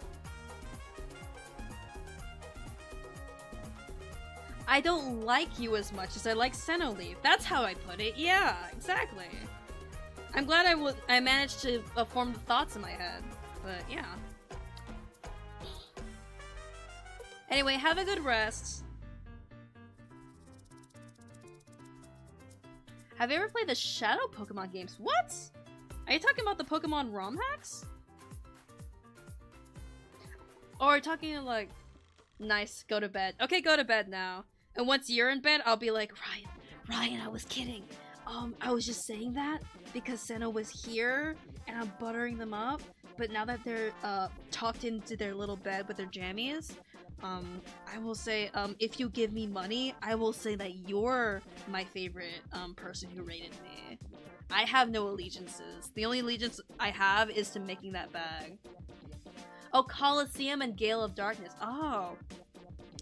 Actually, I haven't played a lot of the Pokemon spin-off games. Ryan, thank you for gifting a tier 1 sub to Shiori Ayumi. I don't believe I've seen them in a bit, but they did the animal abuse thing before Gen 5. Interesting. I'm your favorite raider. Ryan Phantom is like waving like a hypnotic like thing in front of my face and saying, I'm your favorite raider. And I look at it and go, you're my favorite raider. It worked.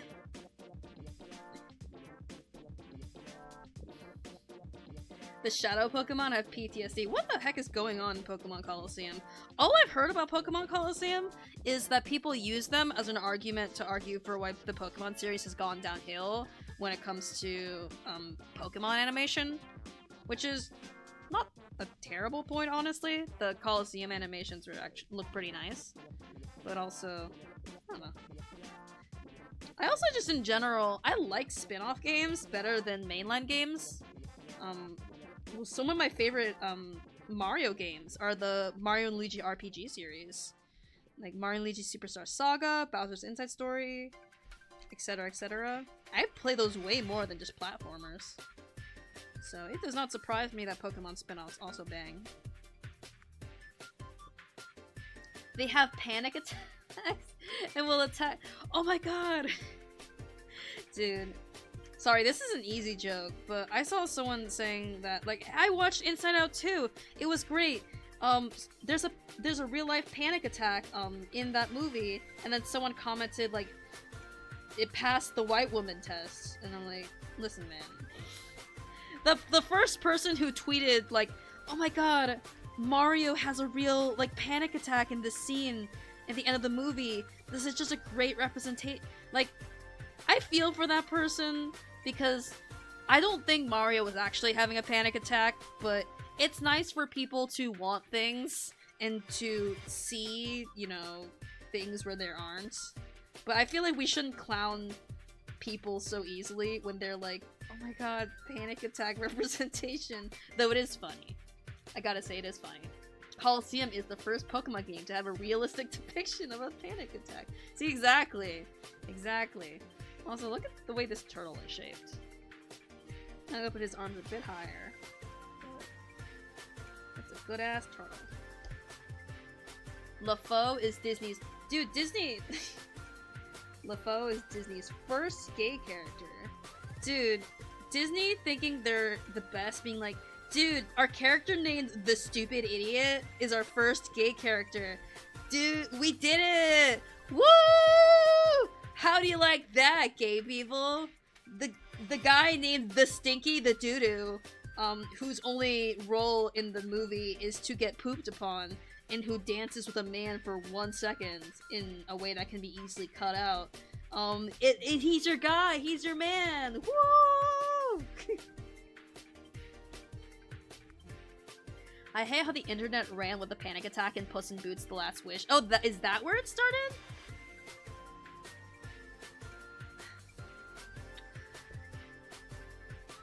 Listen, panic attacks are real and they are serious, and I don't envy anyone who suffers them, because they are a genuine, I'm sure they're a nightmare to deal with. But also, just because a character in a movie is like hyperventilating a little bit and is in a trapped situation, it doesn't mean that that's panic attack representation. It just means they're experiencing panic in a moment of tenseness and suspense. Like, it doesn't have to be representation. Sometimes it's just a scene being dramatic, you know?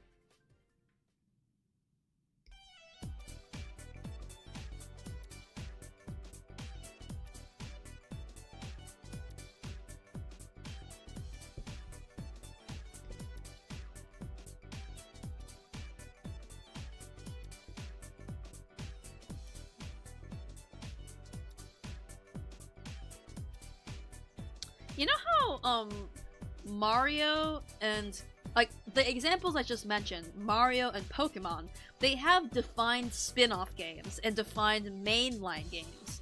But for series like Legend of Zelda and Kirby, what is the difference between a main game and a spin-off? Like, does Legend of Zelda have spin-offs? Or is it just different Zeldas? Now that I think about it, I'm like, the Zelda timeline is so weird that I can't... I'm sure there are main Zelda games because they're like the big ones. When you think about it... Hyrule Warriors? Okay. Yeah. If the point of the game is not like a meaningful story, then maybe that's the spin-off. Someone acknowledged my info dump. Tallulah, I see you. I see you with your Shadow Pokemon Coliseum info dump. I appreciate it. And also, don't be rude, Ryan. We support people who ramble about things here. That's why you watch me. It's just that I have nothing to contribute to that particular one because I didn't grow up with Coliseum.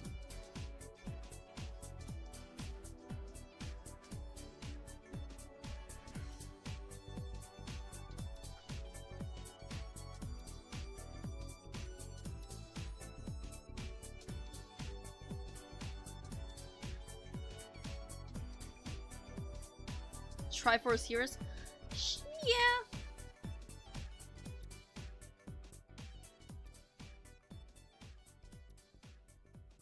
Anyway, actually, instead of working on that now, because I'm on stream and I can't line things properly because of my brain, how about we, this is actually a design that I was sketching earlier, and I was really into it. And so I'm gonna skip ahead to that design. So, what number is this Pokemon? I'm sorry, I'm a fake fan. Does anyone in chat off the top of their head know what number Pokemon Butterfree is? If you are a real Pokemon fan, you probably know. Okay, I found the number. 25, 10, it's 10. I'm seeing... Okay, Rural Wildfire got it first. It is in fact 12.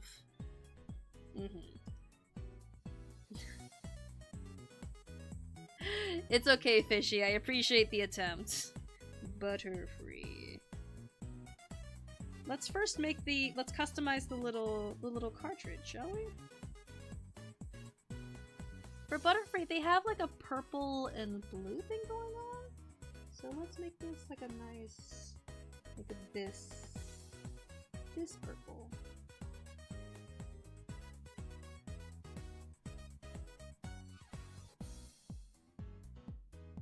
And for the cartridge,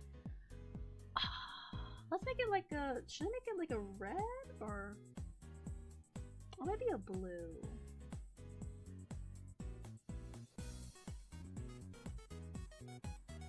Maybe it's like, because Butterfree is mostly like a purple and blue, so let's stick with the blue.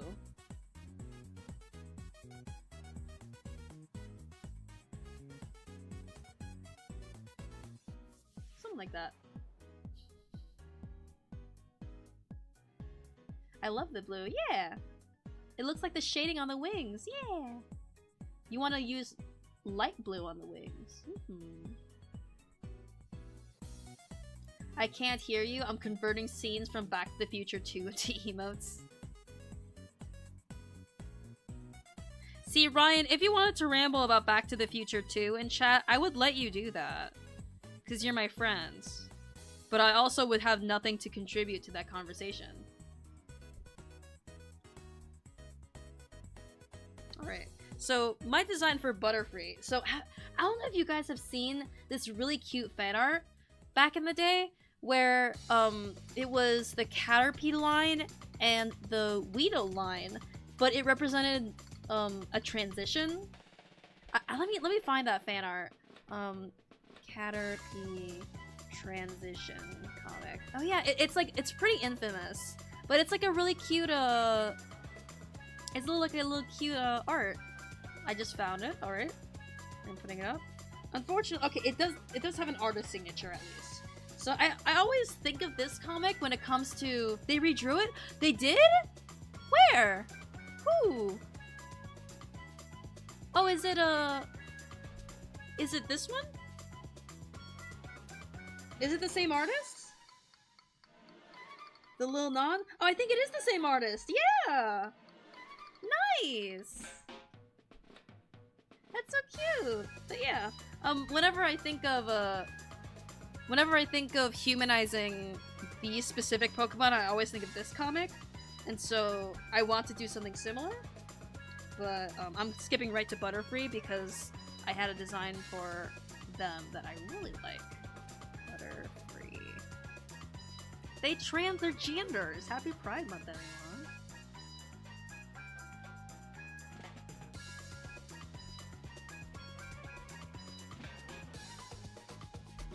Also, by the way, I'm going to make it so that Pokemon that can fly can actually hang out over here and not just like down here. So let me draw that Butterfree first.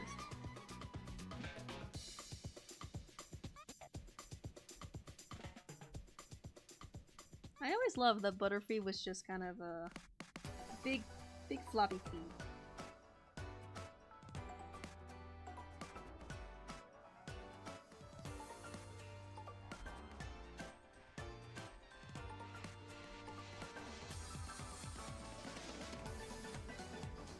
Something like that? Something like that. Trans to no gender. I mean, technically, yes, all my Pokemon are meant to have not specific genders. So they went from a gender pipeline from something to something else. Embrace the void, exactly. Alright, so they're about this big. And also, by the way, the reason why these characters are like around this height, you know, like around, like down here, is because they're like meant to be in their baby forms. And so as they transform and evolve, they're meant to be like taller. So I think the more final evolution designs are going to be like up here. Which makes sense. Finally done with the Butterfree and Infinite Fusion. Oh! Speak of the devil. Tallulah, no pressure, but we have a Discord in which you are free to put in pictures of your pets, and I've seen you mention your cat every now and then. And I gotta say, if you ever want a place where you are more than anything free to post pictures of your cat, then you have 2 cats! Are they named Tallulah and Bangkok? I'm kidding. That would be very silly. But, yeah. Even me? For pictures of your animals? Of course, Ryan. Are you kidding me? Cheaty and Chris. Oh my gosh. How cute. How lovely. Dude, people post pictures of bunnies they found in the street, and I'm still excited to see them. Cheaty is a little black cat with a 3-inch long nubbin tail. Dude, the first time I watched The Good Place, I sobbed at the ending. I sobbed. It was so cringe of me. I like straight up sobbed. And the worst part about that is that I was dog sitting, so I was watching the finale on someone else's TV with their cable in their living room, petting their dog on the floor, and I was just sobbing. It was one of those moments that I was like, damn, this is strange and so intimate that I'm experiencing this with this dog. Someone else's dog, mind you.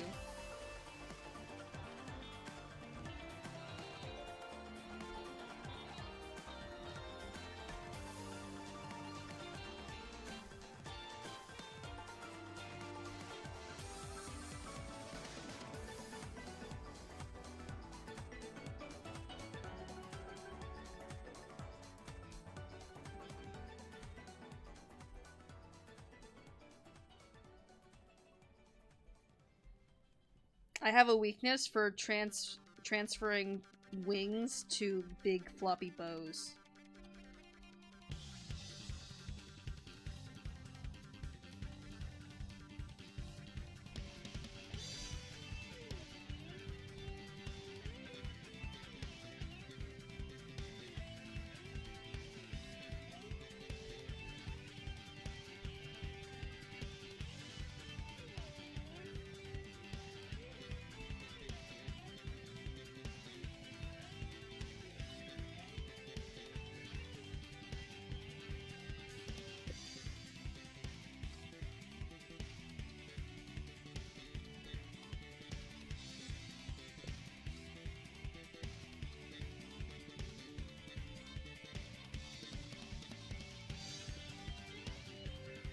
Actually, yeah, you can see Butterfree has.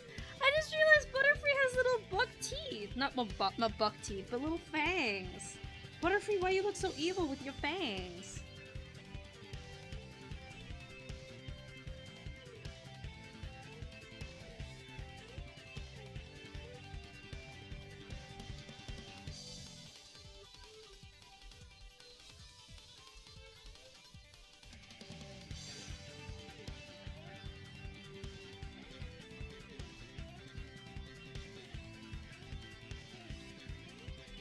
I have... Is this a character I've seen before? Oh, intro, I just need access now. So once then cats. Our mods are pretty good about it. So, yeah. I love to stick around, but I'm like dissociating me every stream. Well, thank you for coming, Eldritch.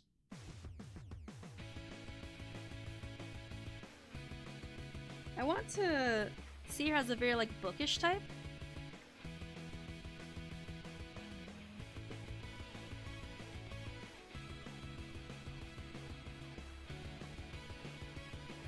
I'm also gonna lower this a little bit.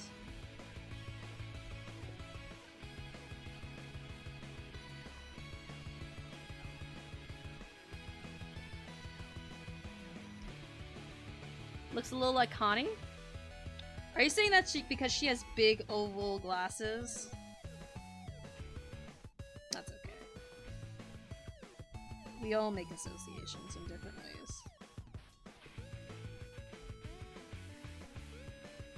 Honestly, and this is my controversial opinion, I think Connie looked better when she had glasses.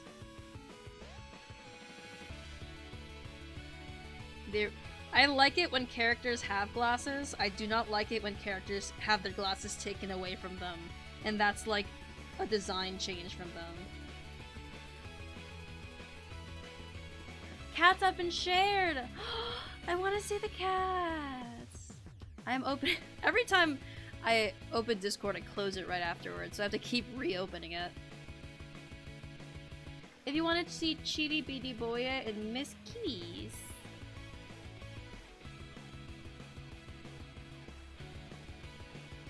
Oh, they're so lovely! Oh my god, I love a black cat! This is sorry if you want your cat pics to be private, let me know. But like, this is Cheaty! And this is Chris! I love the little star! Oh my gosh, they're so pretty! Oh my god! I love cats! I love cats! The stars of Belle! It twinkle twinkles! Oh, I love that! I'm sorry. See, this is why I encourage people to put pictures of their pets in chat, because I am someone who never had a pet growing up besides like fish. So whenever I see an animal, whether in real life or on my computer, I look at it and my heart fills with love. There's so much love in my heart for the animal. Also, I see the messages you have sent me, Ryan. But why did you send me a test message? I see you. Oh my god, there's so many. Oh, Ryan sent a picture with his cat! Wait, Ryan, what's your cat's name? Ryan, what's your cat's name? I must know. Oh. Well, if you want to see more pictures of people's cats, you can join the Discord. But otherwise, you know.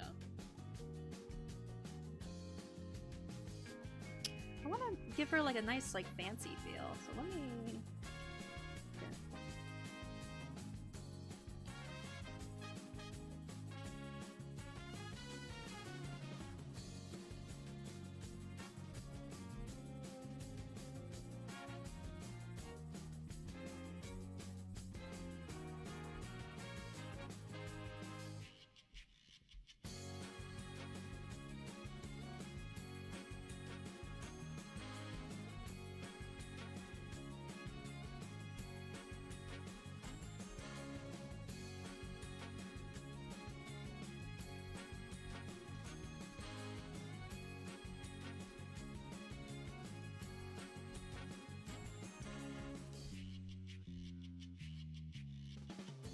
I will tell them both they're lovely. Please do.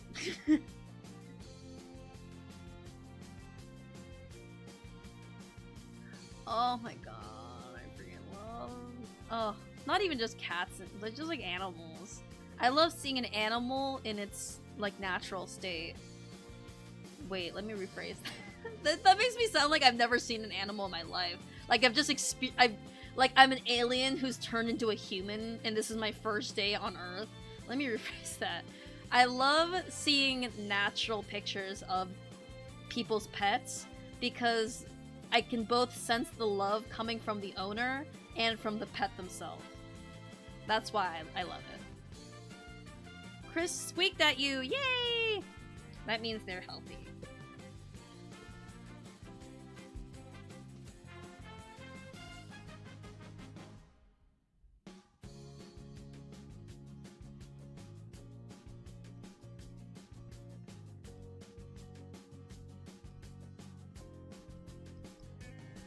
Alright, what else designs I had?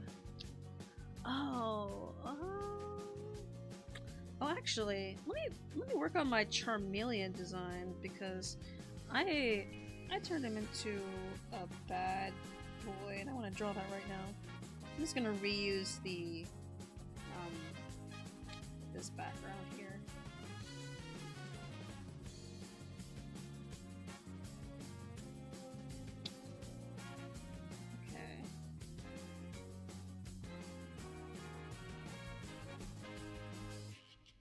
Like, I specifically drew him like... Well, he still has the cap that's, you know, a bit to the side.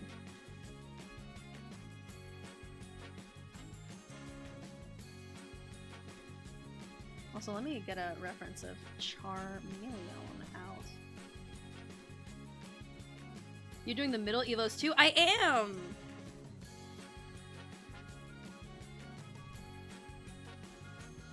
Charmeleon has a very, like, edgy vibe to him. So... Angled eyes time. I think what I did was, I gave them, like, a side cut? Where it's like... You know how their hair kind of swoops up here? And I wanted to make a hair where it swoops up and then kind of, it's almost like a side hop. It looks a little like this, something like that. Like they're meant to look like a delinquent.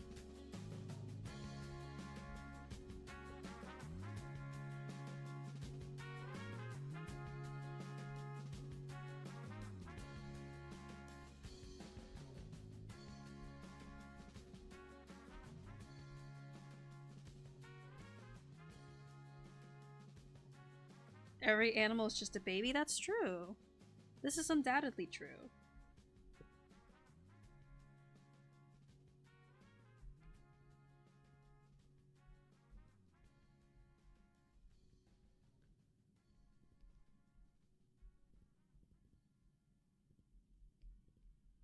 Is my playlist done? Oh, no it is not.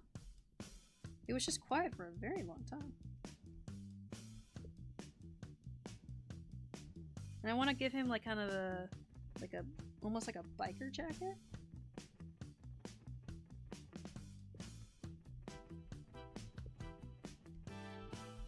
Also, I want to make them very pointy because Charmeleon is very pointy. They have little edges everywhere.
The reason why I'm doing every single Pokemon, including the middle and the final Evos, is because, firstly, I'm taking this challenge very seriously. Like, that's why I'm not doing, like, full sitting charms for these guys. I'm doing, like, little bits, so that it's possible for me to actually do every single Pokemon.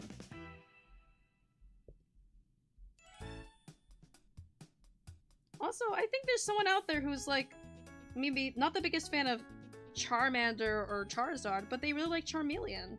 And so I want to make this for them.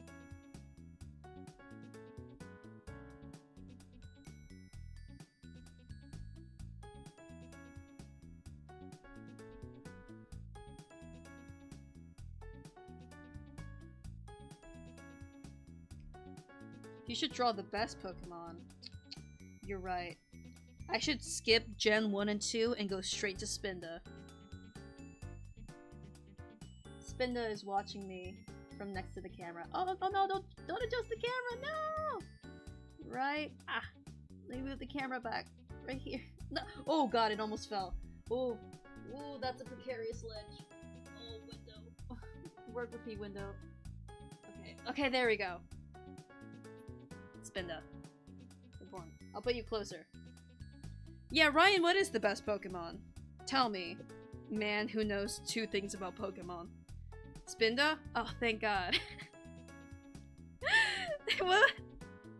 Do you remember that 4chan thread that's like, what's the last Pokemon you ever saw? I'll go first. And they posted a picture of a Pokemon, and every reply is like, that Pokemon? Because they posted a picture of that Pokemon, they're like, I guess it's this. Because it's the last one you showed me. Head to Gen 2 and draw Dunsparce. Oh my god, best viewers! Damn it, Sorashiro Cam Trap. Ryan, did you just ban them? I forgot you're a mod. Oh my god, Ryan, is that the first time, like, you did a mod thing? That's very cool, that's very epic. That's very cool.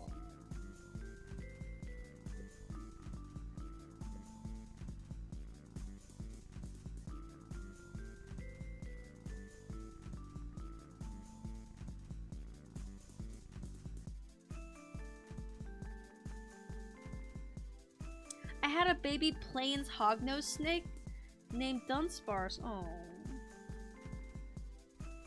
I'm sorry for your loss, Tallulah. That is a roller coaster of a sentence, though. Hi, Rennie!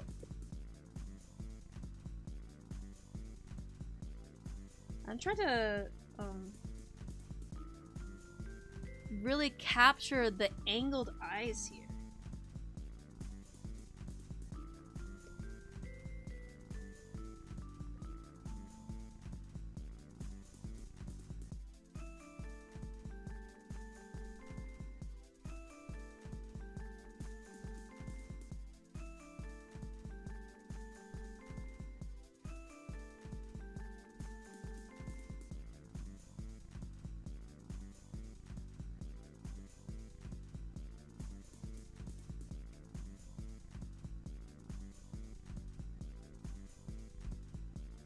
Dunsparce is a friend shape, I agree. Dunsparce is one of those Pokemon that completely passed me by, but I'm not surprised that there are people out there who like them.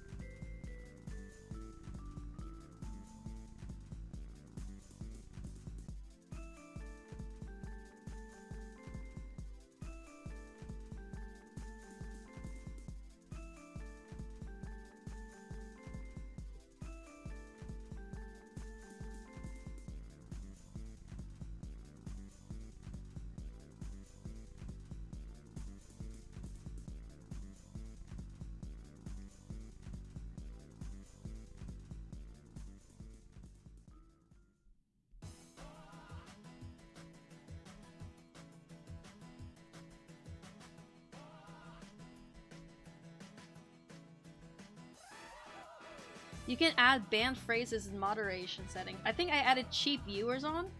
Interesting. That is actually a really useful thing to know. But I feel like we don't get bots too often. So hopefully we won't need to resort to that.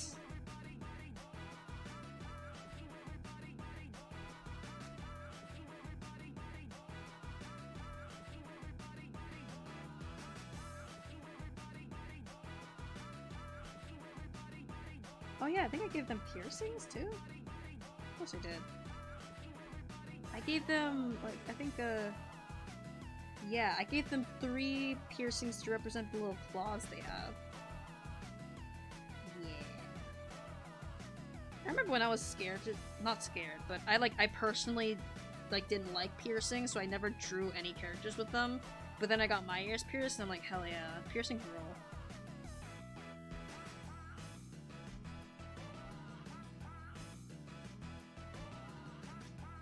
Bots are really rare, and also they're fun to make fun of. That's also true.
Recently, there's been linking to, I'd assume, an adult site. Yeah, don't click the links.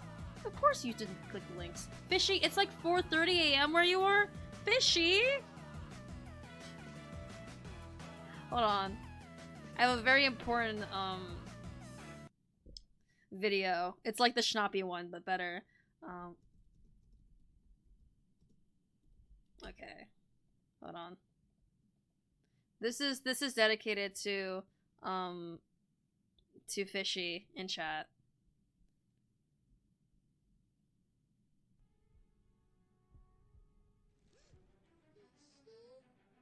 Fishy! Wake up! Wake up! Oh no! Quick, to the top of Mount Wanahakalugi! Why are you sleeping? There we go. Why aren't you sleeping, Fishy? That's what I meant to say. Go to bed. Germans and their busted sleep schedules. You would think that Germans would be the kind of people who are like, I have to go to bed because I have to wake up at 8 a.m. to go on like a 2-hour walk. Time to get flushed down the toilet. Exactly.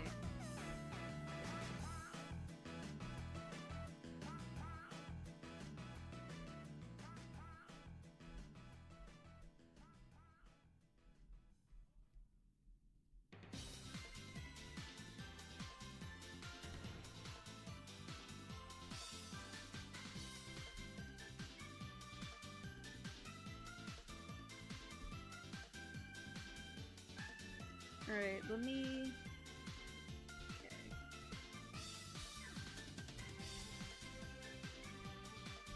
What was your texture? It was kind of like floofy.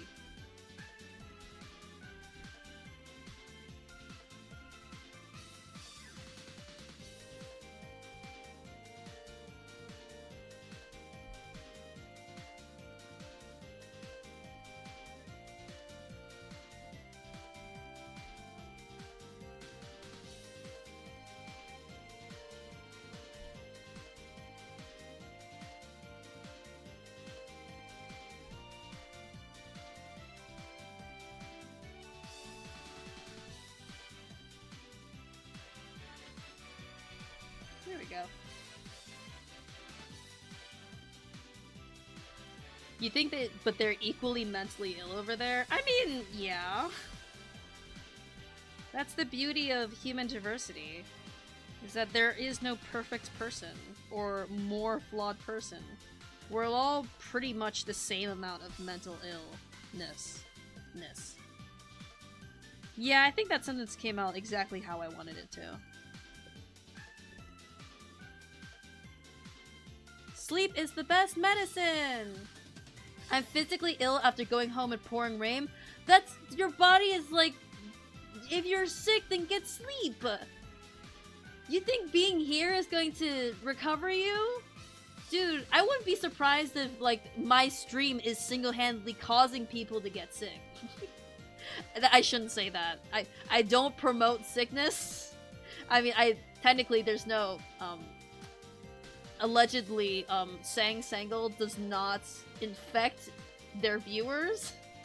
I don't even know if that would be possible. But also get some sleep, eat some soup, and, get some rest, man.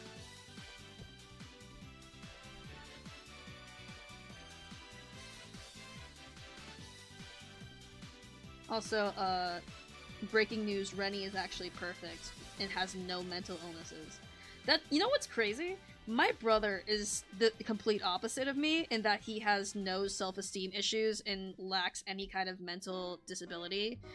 And I can fully say that he is like an alien of a man when it comes to how his brain works.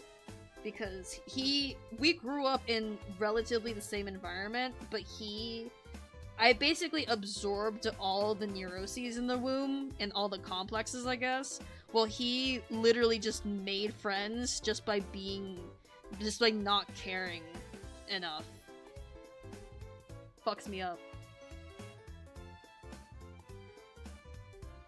Like, it's really crazy to say, but as someone who cared a lot about how I was perceived, and that made me socially anxious, it is actually true that if you don't care and you have just that innate confidence, people will just like you and come to you more. Complexes, I find them quite simple. Fair. Because my brother did not care about social stuff as much as I did not have as much empathy as I did, and he just like flounced around like doing his own thing, and people loved that about him, and just friends just kind of came to him. Meanwhile, I was over here like, you know, acquiring illnesses and depression, like I was fucking completionisting this stuff. Meanwhile, he was surrounded by friend groups and that he didn't even want. He had friends he didn't even want, but they just liked him. It's crazy. God, I wish that were me. Honestly, it's crazy how that works. Did you know that neurotypical people feel proud of themselves when they do something and it motivates them to do another thing after? I mean, don't get me wrong. It is possible for me to feel accomplished and proud. It's usually packaged with a bunch of other feelings that make it less fun. But I know the feeling. Not to brag, but I felt pride at my accomplishments.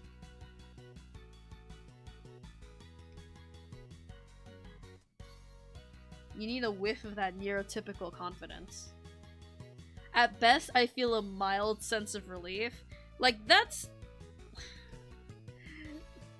You know you have anxiety or a disorder of some sorts when whatever is compelling you to act is not to create good feelings, it's to do away with bad feelings.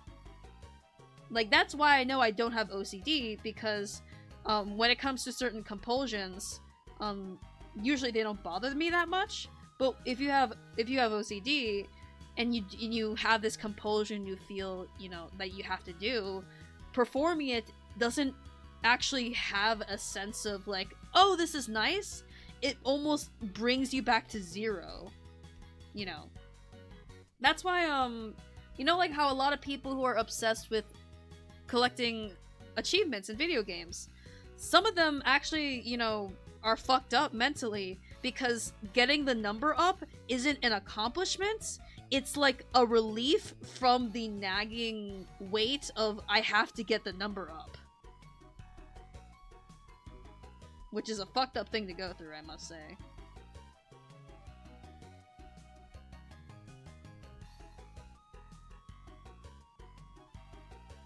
Though I have felt that a few times in my life, where instead of feeling good about something, it was the, woo!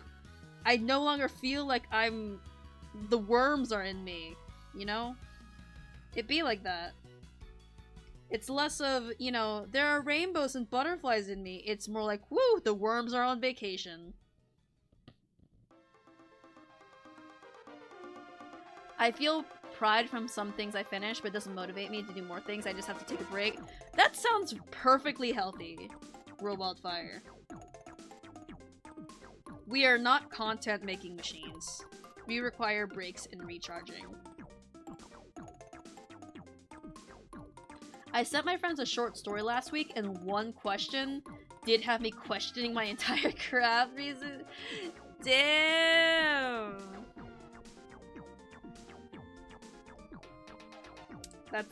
That sounds like a lot. I'm sorry that your brain cursed you to feel that way, Safi.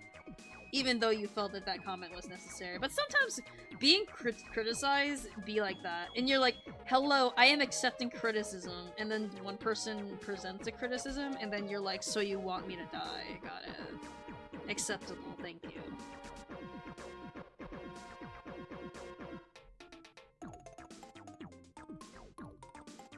I only feel pride when I make things. Yeah, honestly, that's why I find art fulfilling, is that there are certain things that I draw or make, and I feel fulfillment. Genuinely. Like making these. Me when you were beta reading that era. Aww, I hope I wasn't being too harsh, Wildfire.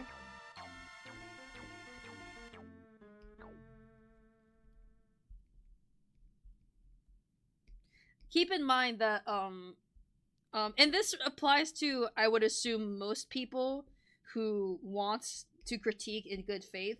They are not critiquing because they think, this work sucks. How can I say it in the nicest way possible?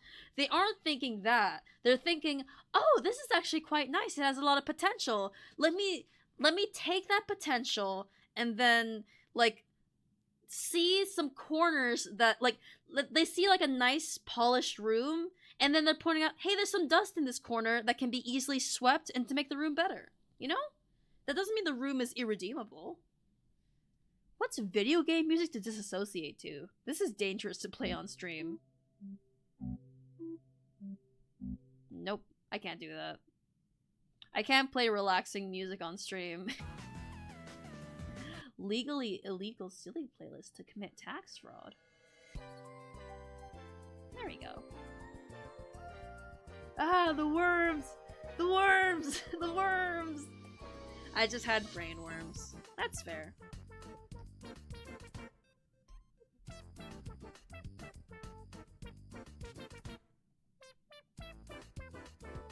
Dude, we love Dracula Flow in this household.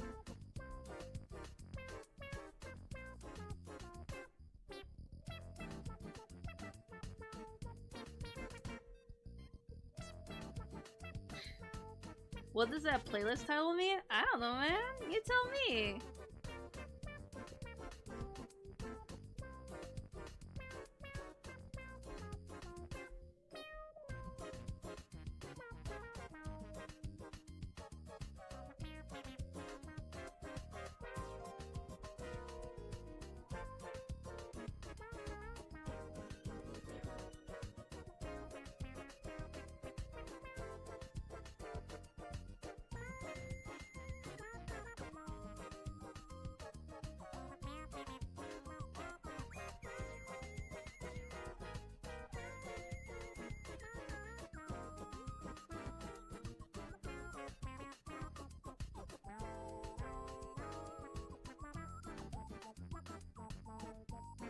They must have amnesia because they forgot I'm him. This shit ain't nothing to me, man.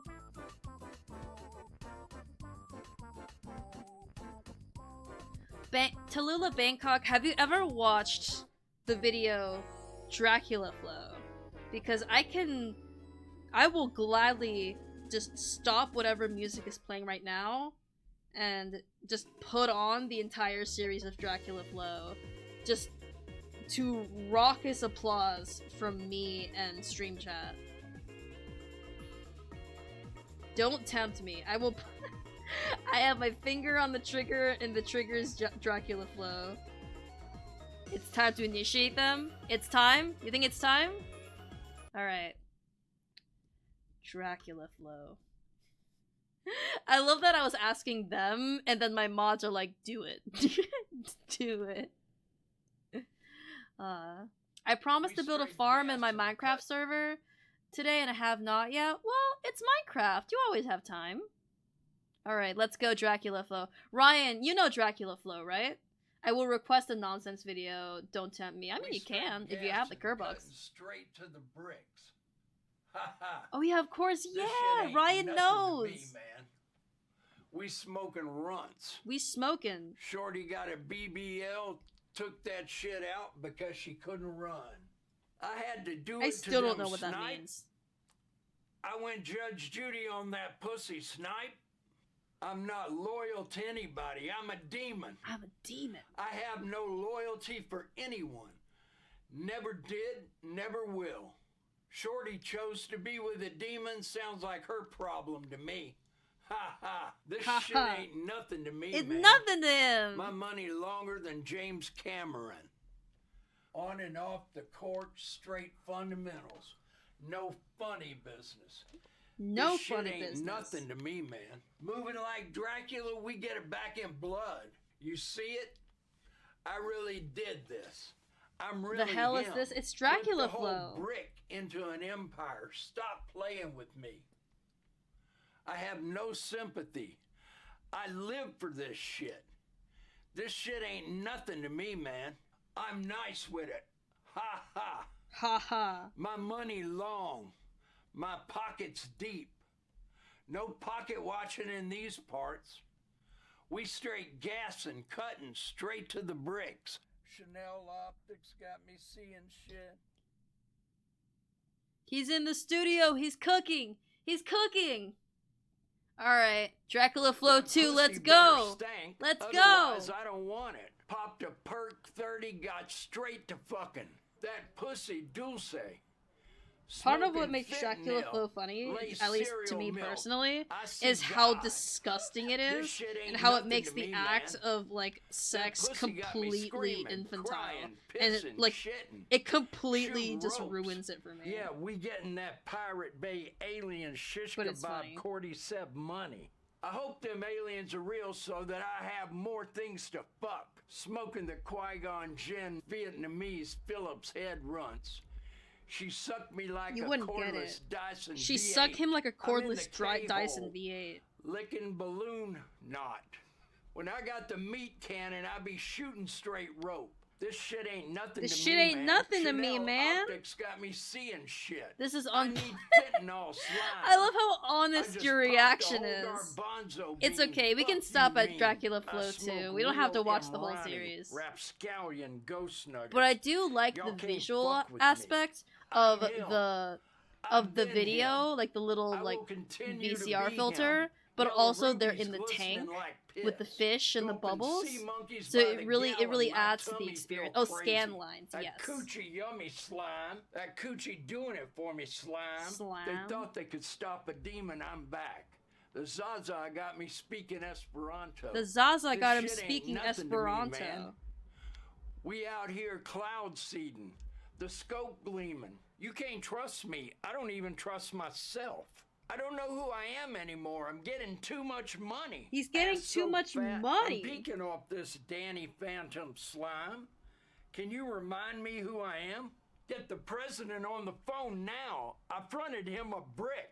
I need my money. Hello? Black China? Alright.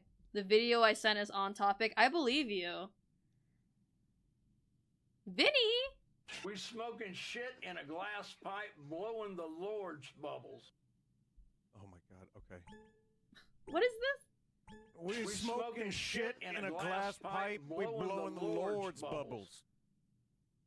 We smoking shit in a glass pipe, we blowing the Lord's bubbles. Let's do Watto. That's pretty We're accurate. gonna go 10 rounds with Watto. You know what? No, that's too much. I have to watch this later. I didn't know that the Choicer Voicer was a game. That's crazy. I want to watch that later. Thank you for recommending that to me. It's good, I believe you.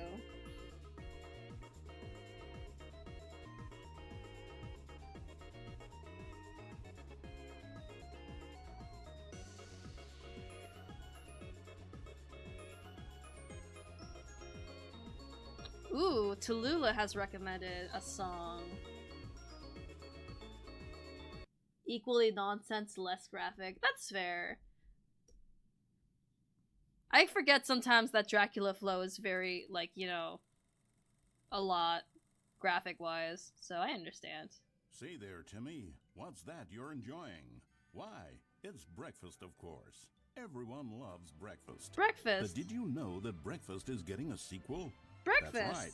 It's called Lunch. And critics are raving that Lunch will be everything breakfast Dude, my favorite was trilogy, and more. breakfast, lunch, and With dinner. a little luck, we may even get a trilogy series out of it. Say, you know what a sequel is, don't you, Timmy? Why, sequels are the world's way of clinging helplessly to the past. We all want more of the things we love, and we're all afraid of change, which is what makes sequels so popular. New ideas are dangerous, Timmy, and they can lead to early aging. This eager-minded young thinker is just 29 years old. That's why we have sequels, to keep us couched in the familiar. Song and is the generous. comfortable. It is. Sequels are the bedrock of a healthy, functional society. And if you look around you, you'll It's find more like them a watch everywhere along you at this go. point. For instance, this man is developing a sequel to the automobile, which we'll call the vertical automobile. It's a useless, impractical invention, and in 2 days' time, the man will be publicly stoned to death for his crimes against gravity. Not all sequels are heretical nonsense, however. I do like Here's the the man who Stanley invented Parable. breathing, which It's is one the of my favorite sequel to games. suffocating and dying a slow death. Even your parents are getting a sequel, Timmy. Their What? names are Rob and Jessica, and they'll be taking care of you once your original parents are sent back in time to fight a secret war for the government. Sequels video can be is very very silly. fashionable. This young woman is wearing 5 shirts at once, which is the sequel to wearing 4 shirts at once. Look at Becky over there, wearing only 2 shirts at once. Get with the times, Becky. In fact, there is only one single thing in the world that isn't a sequel. It's this. We don't know what it is or why it exists, but it's the prequel from which all sequels are derived. And just like everything else, the Stanley Parable is getting a sequel too. We all know, of course, that it was your favorite game as a child. Don't you remember those long, lazy afternoons you spent playing the Stanley Parable? Watching your precious youth fritter away hour after hour. We've all wasted our childhoods in one way or another, and you were fortunate enough to get to waste yours on the Stanley Parable. Hooray! But the Stanley Parable came out years ago, and you're not a child anymore. You're a man, which is like the sequel I am to a man. child. And as a man, you want manly things like taxes and cheating at baseball. You need a man's video game, Timmy. And that's why the Stanley Parable 2 will be perfect for you. It's as manly as video games can get. And if you don't believe me, let's look at the burly hunk of a man who's responsible I remember for one the time game. seeing an ad on a Here he Markiplier is, video hard at work. that was like, His name dude, is Gregory you're watching Apex, a guy and he's play the video cutting games? picture of raw, Get a virile girlfriend. masculinity. And I know they're aimed Gregory is towards what we straight call the men, but I was ideas watching the guy, video and I'm he like, has the most man, important you don't role have to on shove the it in my team. face. The ideas What do guy you mean? tirelessly comes up with It did interesting apply to concepts me. and then hands them off to the rest of the developers for the relatively simple job of turning those concepts into reality. For example, he's the one who picked up the phone and declared, "Someone ought to make a I too sequel wish to I the could get a Stanley girlfriend. Parable." Yeah. Good work, Gregory. Go ahead and take the rest of the day off. With the hard part out of the way, work on the game can now begin. The game's developers must answer a simple question. What makes a sequel in the first place? Well, it's simple. Sequels are an opportunity to correct the mistakes of their predecessors. We've all made mistakes, and we've all caused harm to someone we love in order to cover up our mistakes. When developing this particular sequel, it's important to start by thinking, what mistakes did the original Stanley Parable make? Well, first off, Most of the pornography in the original game was stolen or pirated. What? And it's time we paid the licensing fees fair and square. Excuse me? Second, the Stanley Parable was catastrophic for this man named Leroy, whose personal information, including home address, social security number, and bank information, were all displayed prominently in multiple locations throughout the game. Although Leroy's money and identity were stolen, the fact remains that his personal information was the emotional core of the game and absolutely vital to a nuanced understanding of the story. As reparation for the harm we caused him, the sequel will contain a brief and insincere Ethan Knox and I are apology all that Leroy sick. took deep And, oh, Ryan, wait, is Ryan sick? I'm going to bed, no stream tonight because I'm feeling kind of sick. Aww. We're all sick and we're different parts of the States? Damn. Closing in on somewhere, but yet have a good rest, Ryan. Rest up. And thanks again for coming. Seriously. An insincere apology to Leroy. It is in the Stanley Parable Ultra Deluxe. Is there also credited pornography? I don't think I remember seeing that. Will be difficult to find. Finally, the Stanley Parable made the mistake of leaking too many government secrets about the nature of the Time Wars. Without these intricate details of specific military tactics, the story is likely to make very little sense. But we've decided to remove them from the sequel in the interest of helping the state's efforts. We'll get to you yet, Time Dracula. Now then, it's time to set about constructing the Stanley Parable 2. Game development is a difficult and complex art, one which can only be fully understood by this race of hyper-intelligent child soldiers bred in The apology is at the end of the not Stanley ending credits? Original Stanley Parable. Fishy? Here it is Why are in you its still raw, up here? Go to untouched bed. form, Did I not a play specimen the of video that's like, technological Fishy, perfection. why aren't you Time to sleeping? exploit it for profit. Why aren't you We begin sleeping? by Go to adding bed. jokes. The Stanley Parable was most widely known for its stark lack of humor, bucking all conventional industry wisdom. It was a bold artist statement that its developers stood firmly behind. But in 2022, it's impossible to reach even a single consumer of video games without jokes of some kind. So very well, jokes it'll be. During its development, I love over jokes. 500 kiloliters of comedy will be funneled directly into the core of the Stanley Parable 2, creating jobs for hundreds of machine operators and producing 30,000 tons of pollutant chemical byproduct, which will be pumped directly into local lakes, rivers, and beautiful nature reserves like these all over the country.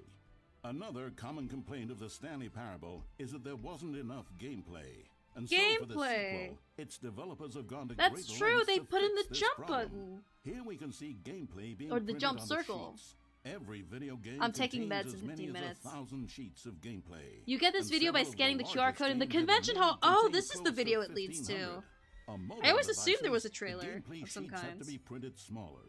For the Stanley Was the Parable trailer 2, never as many as officially released, or 35 was new this the only way gameplay you could sheets get to are the being trailer? printed, each 'Cause of that's which must hilarious. be delicately massaged by the hands of a child before being added into the game. This man is stealing gameplay sheets from the factory, which he likely intends to use for a personal project he's been developing in his spare time. A good public stoning will cure him of that inclination. Stoning! Let's check on Gregory real quick. Ha! Still recovering from a hard day's work. Don't you move a muscle.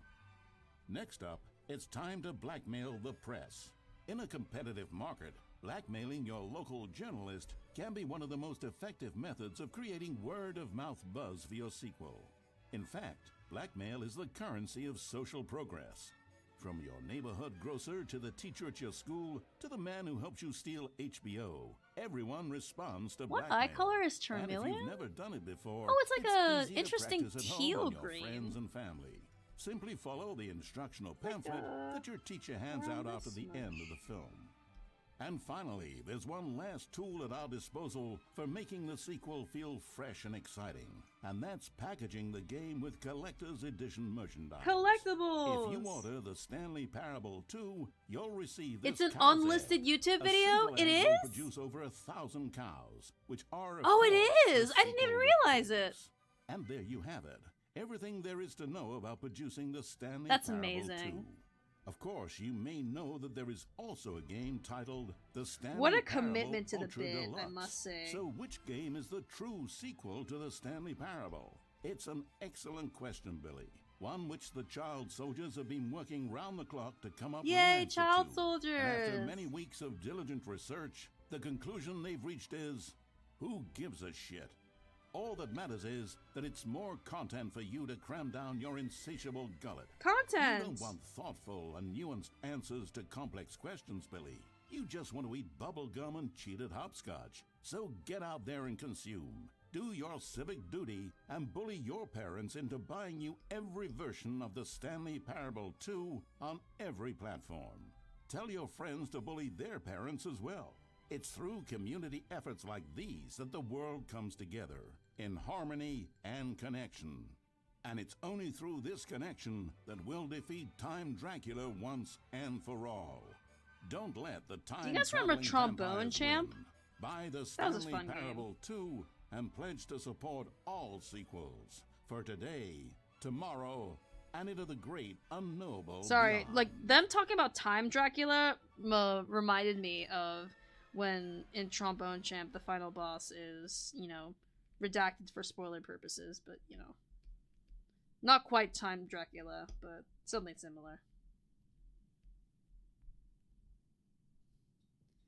Alright, thank you for requesting that 9-minute totally song. It was okay. I wanted to listen to the whole thing.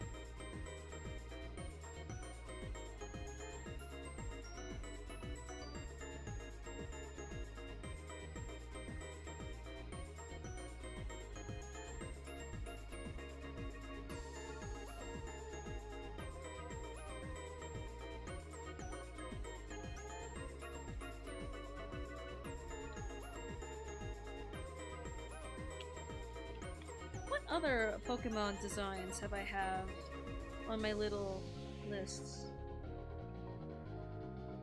Oh yeah, I have a Psyduck! Hold on, let me sketch out a little Psyduck. What do you mean Trombone Champ final boss? Oh, I'm sorry, it seems like it seems like Safi doesn't know about the intricate lore of Trombone Champ. Damn. I wouldn't ever want to be you, Safi. My life has been enriched because I know that. What number is Psyduck? I'm like scrolling aimlessly and I'm hoping to find it eventually. Oh, I found it. If anyone wants to guess, you're up for it. I only listen to some funny Trombone Champ covers. I know nothing about lore, question mark?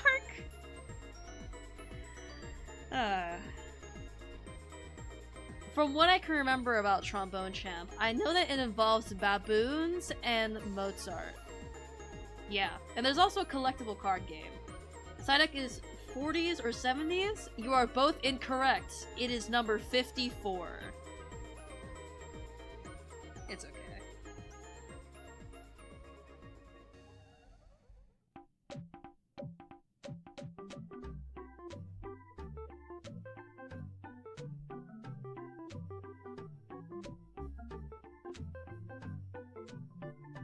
Just after Persian. Yeah, I actually plan on posting the Meowth and the Psyduck line together. I think they make a nice pair.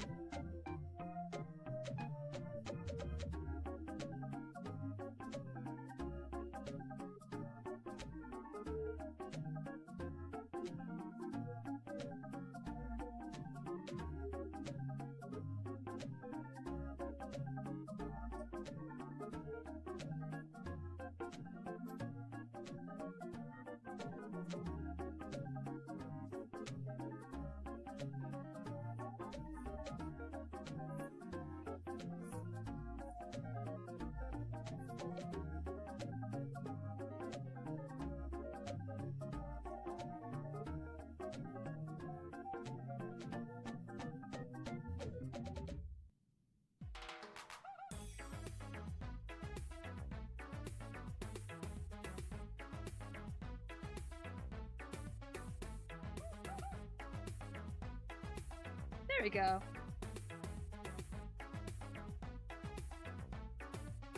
Sayayay.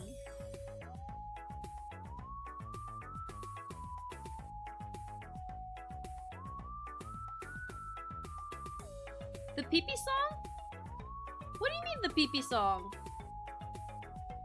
Is this the pee-pee song?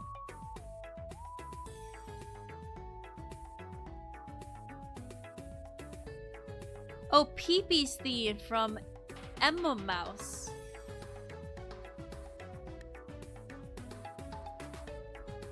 It was the one before this one. I totally forgot what it was. Hold on. Oh, it was this one.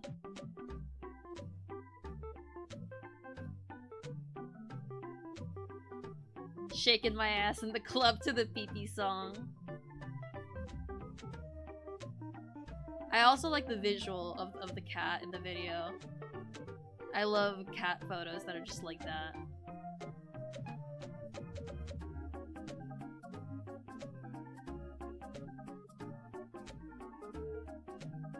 Oh, is Psyduck Fishy's favorite Pokemon? Oh, good taste. Good taste.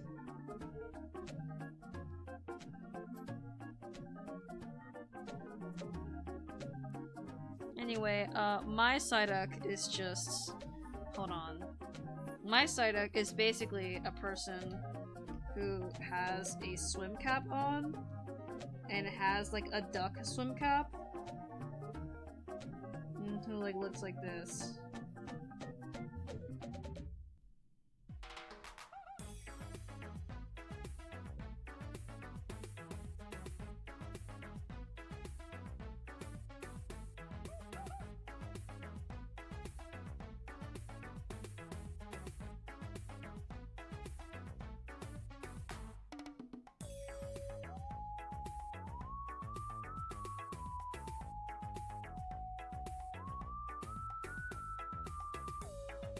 Once I have 800 more, I'll request an actual song. Yeah, that's fine. Don't worry. I am very much used to people requesting videos that are not technically songs. As long as they're interesting.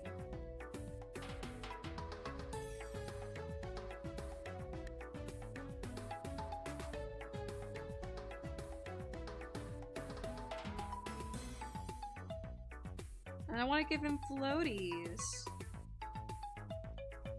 I want them to be a swimmer, basically.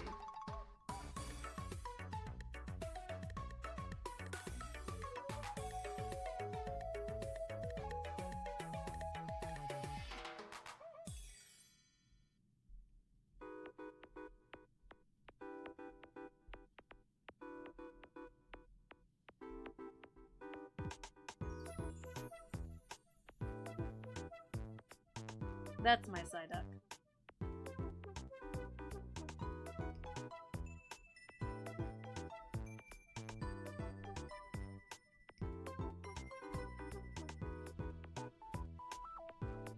Also, Psyduck's so cute. Oh, listen, you know that I have an affinity for water types, but I also just love me a water bird.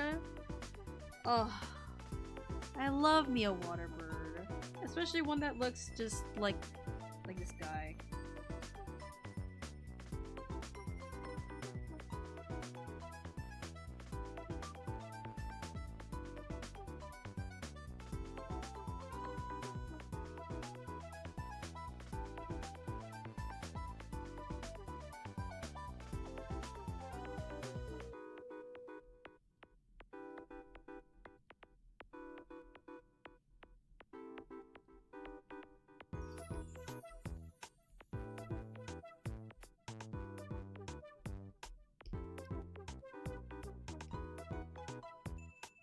Oh my god, Reddy wants me to hydrate! I need to go to the bathroom, so this is terrible. I downed my glass. This counts. If you like water so much, maybe you should drink it. Damn. You know what? I can't argue with that logic. Anyway, I need to pee super bad, so let's take a break, shall we? This is what you get!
Hello.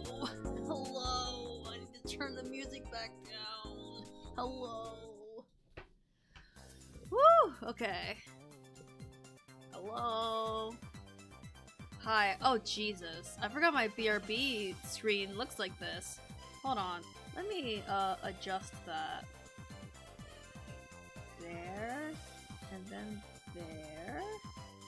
Yeah, copy paste. And then move it down there.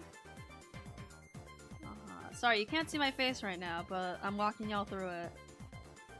Okay. Nice. And then delete this one. Nice! Now my BRB stream is normal. Hello! I am back from the bathroom. Oh, we were talking about Art Fight? I did see that they mentioned they announced the new themes. Isn't it's Seafoam and Stardust, I think? Which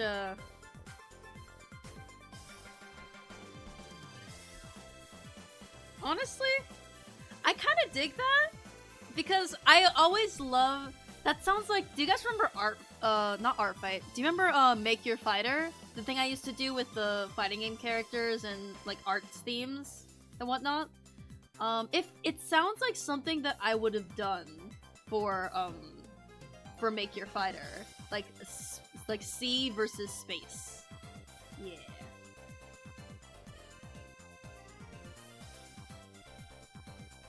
Oh, Stardust. Everywhere I go, I see him. I totally forgot. Damn. You know you're deep in the trenches. Stand up.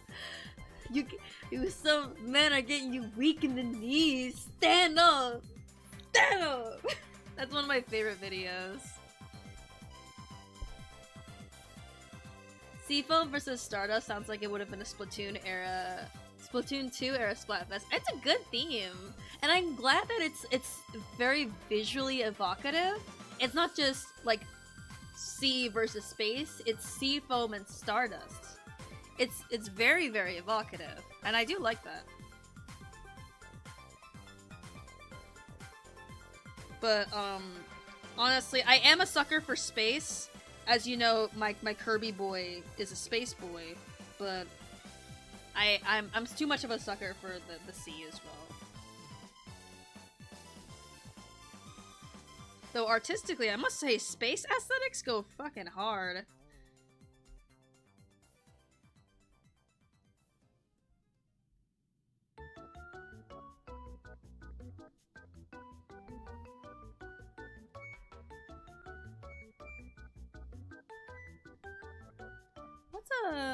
What's types of swim caps? You think I would know this because I did swimming?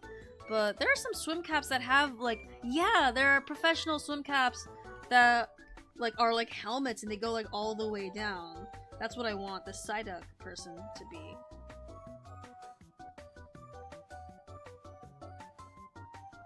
The cards they have are really pretty. Aw. I had to pick Seafoam, but I feel like I'm betraying my aces. Everyone I know is picking Stardust. Look at my fucking team, dog. I'm gonna lose? Really? Damn. I mean, I feel like I haven't done Art Fight in a while, and I have some OCs, and it would be nice to, like, damn, I'm too busy doing my own shit. I can't afford to Art Fight.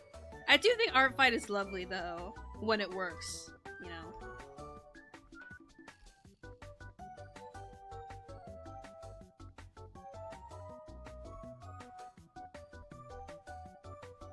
Godspeed.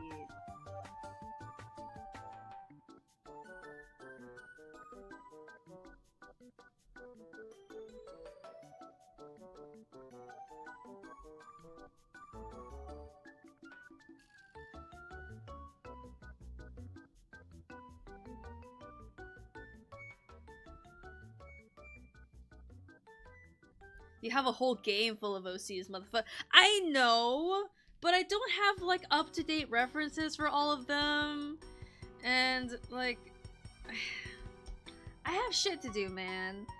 It would be lovely if people drew my OCs, But it would also be lovely if I actually had a game that I worked on and dedicated myself to, and not just me putting my references out into the ether and getting instant gratification back.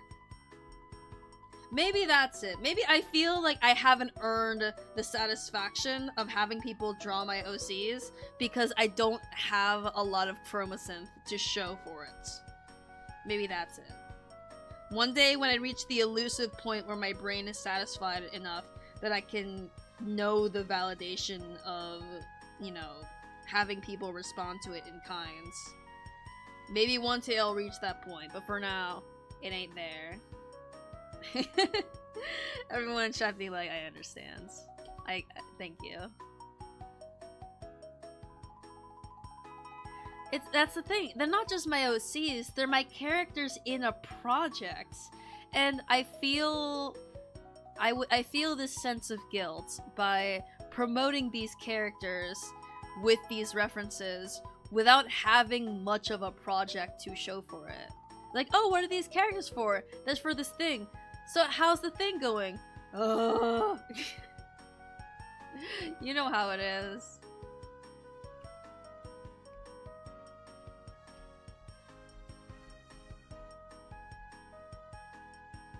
I know how it is. Yeah, we be like that, Safi.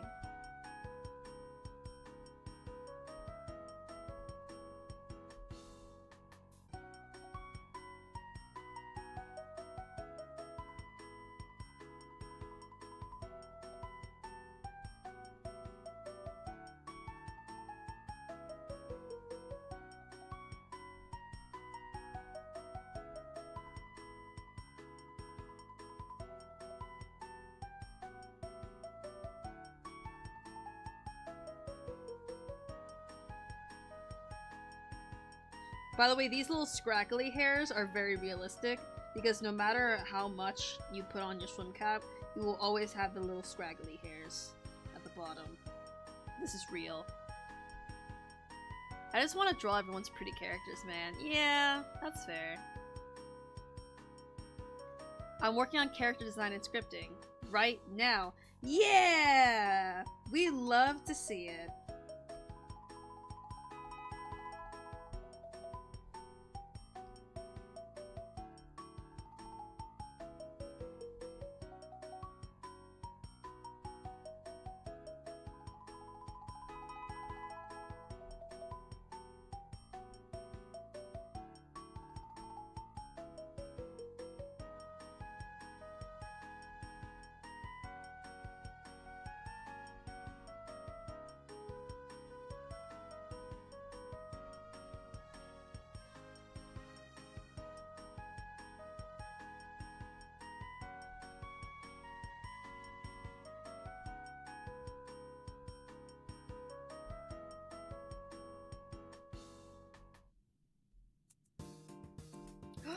Rhythm Heaven!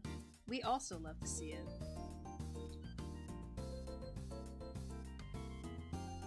My pet peeve when it comes to humanizations, and this is, like, I call this a pet peeve intentionally because it's a little silly. Whenever people see a creature that's like, look at this creature, this is the creature, and then they draw the creature as a human, and the human is like,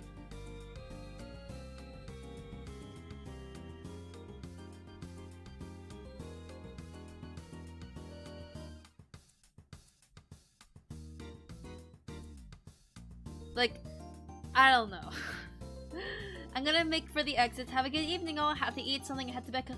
Father's Day is tomorrow. Gotta bother dad and stuff. Oh my god, we finally have someone in chat who has a good relationship with her dad. Let's go! I'm kidding. But, good night, Tallulah. Remember to bother your dads. You know what? I can tip my hat to that. I also forgot it was Father's Day. Anyway. It's also your dad's birthday? Oh, wow! Damn, extra bother him then. He's having a big weekend. Also, hi G-Mac! Hello, hello! I'll shake around his urn a little tomorrow. Damn! Go on a, like, a nice little, like, Six Flags trip with my dad's urn.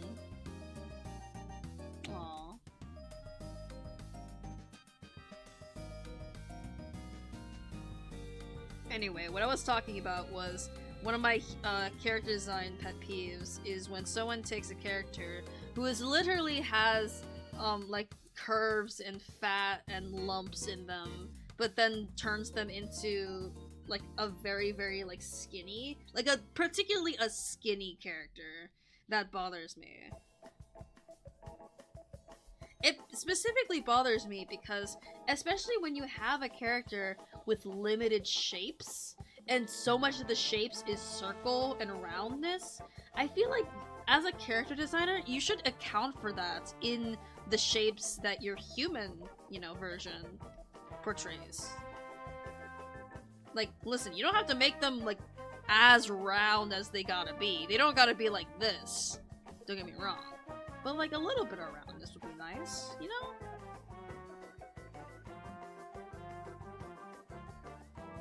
If creatures squished, human version should be squished, yeah.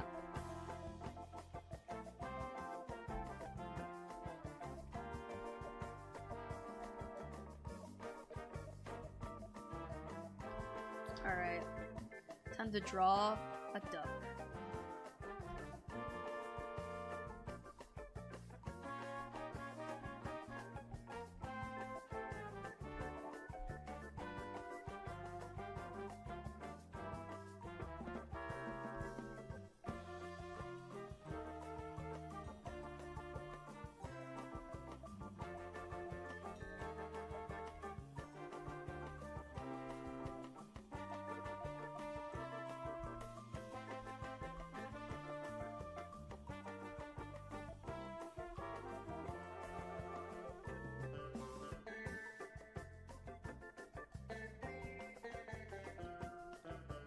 I always love your human designs for the good shapes. Thank you!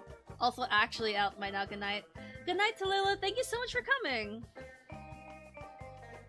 They kicked me out of Six Flags, so I spread my dad's ashes during the drop on the King the Ka roller coaster. Damn.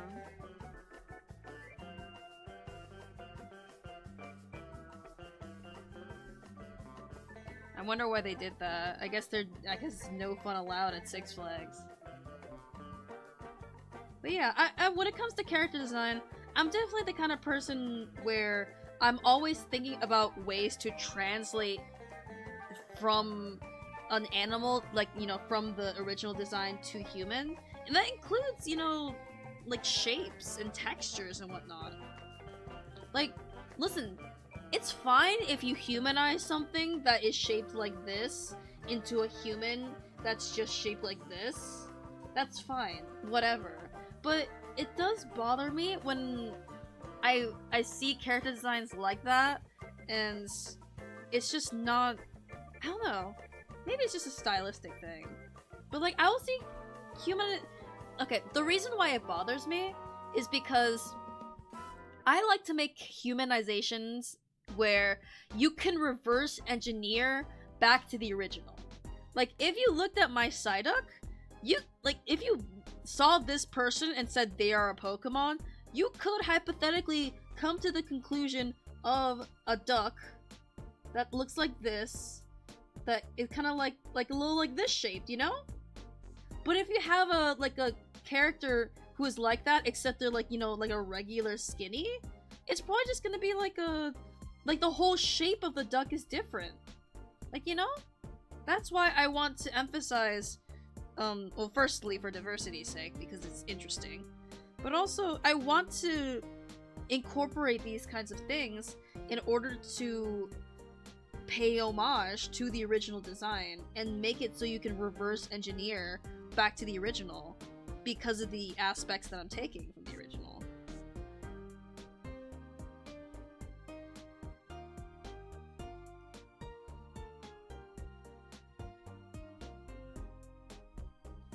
Honestly, my number one goal when it comes to humanization in general is to, number one, make an interesting character design, and number two, pay homage to the original in a way that it's, if you know the original, you can recognize it, and if you don't know the original, you can try to reverse engineer back to the original. Like, that's my general, like, humanization design mentality.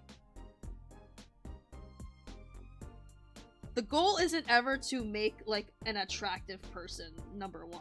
Like maybe it's number 10 on the list of priorities, but it's never like up there on my list.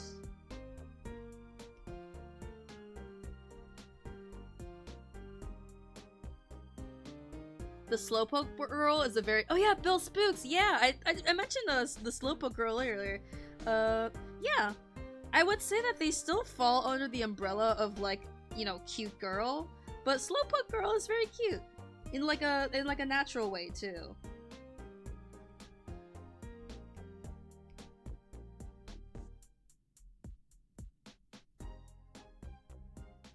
One thing that I do that they don't is that my designs are meant to be full humans.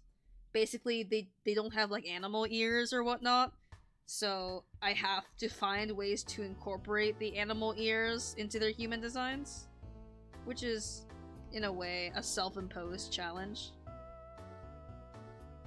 But yeah. Hold on, let me find a swimsuit. One of my favorite designs from Bill Spooks is actually the Pikachu girl that they have, because to me Pikachu is always— if I think of Pikachu as a character, they always come off as very tomboyish to me, which is why kind of like a jock prep Pikachu has a soft spot in my head.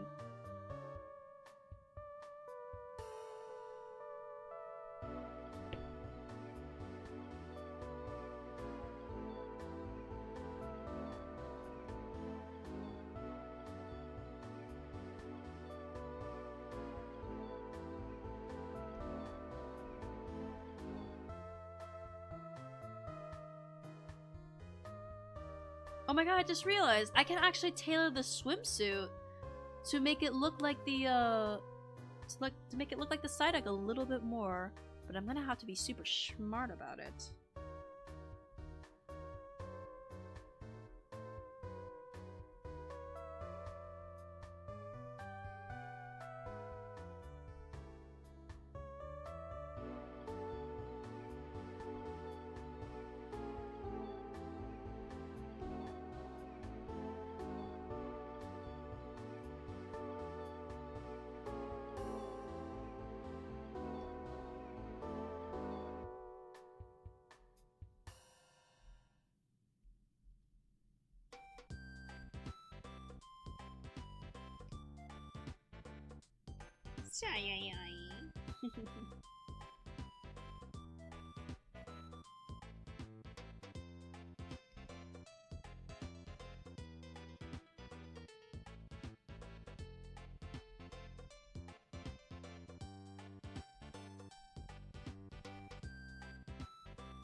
Alright, let's start coloring.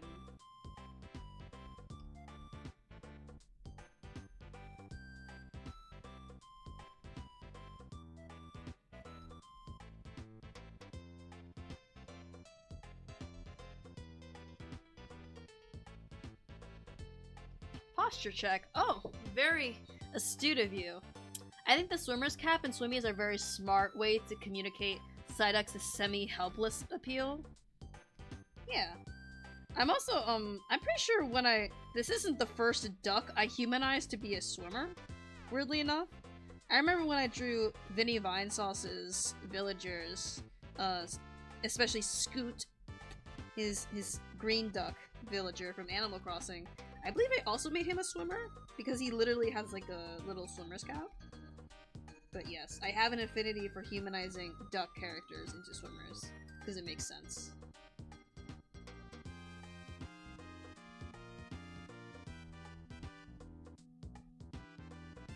Oh yeah, what's the... hold on. Duck floaty. I drew this in my sketch, but I totally forgot to include it. But I want to make it so that, they have a... hold on. There we go. Hell yeah.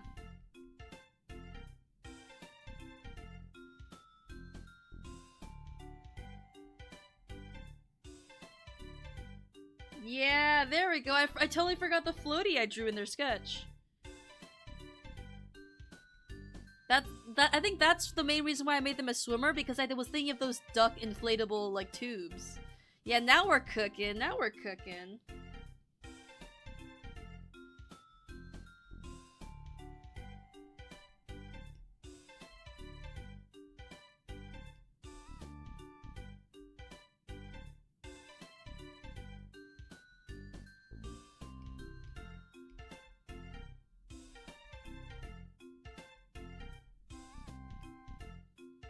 Let him cook!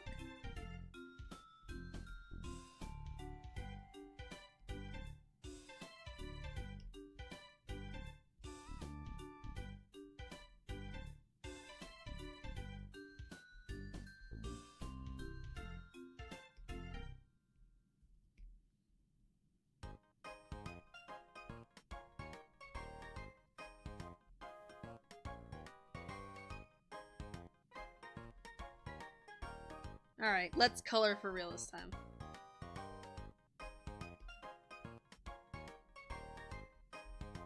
I'll have to fix this fucked up hand later.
just the dark, like, black brown of the hair, and like a golden skin, feathers, and a little bill.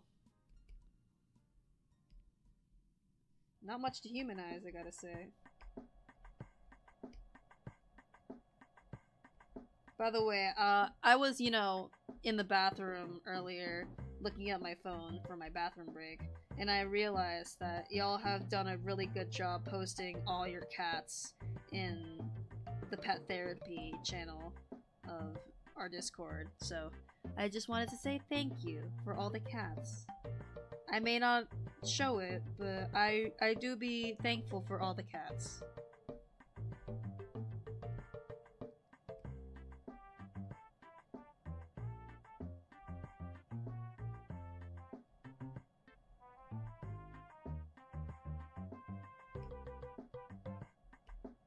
Actually, do you know those, like, traditional swimsuits that are striped?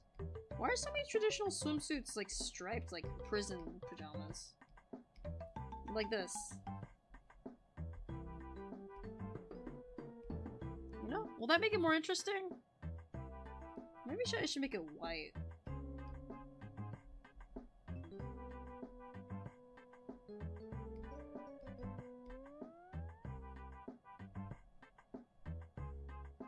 Something like this? I think that looks about good. Do you remember the episode of Pokemon anime where Misty Psyduck starred in a romance movie and his co-lead was Wigglytuff? I do not remember much of the Pokemon anime. Weirdly enough, the things I do remember are the Pokemon movies, like The Legend of Celebi and Suicune,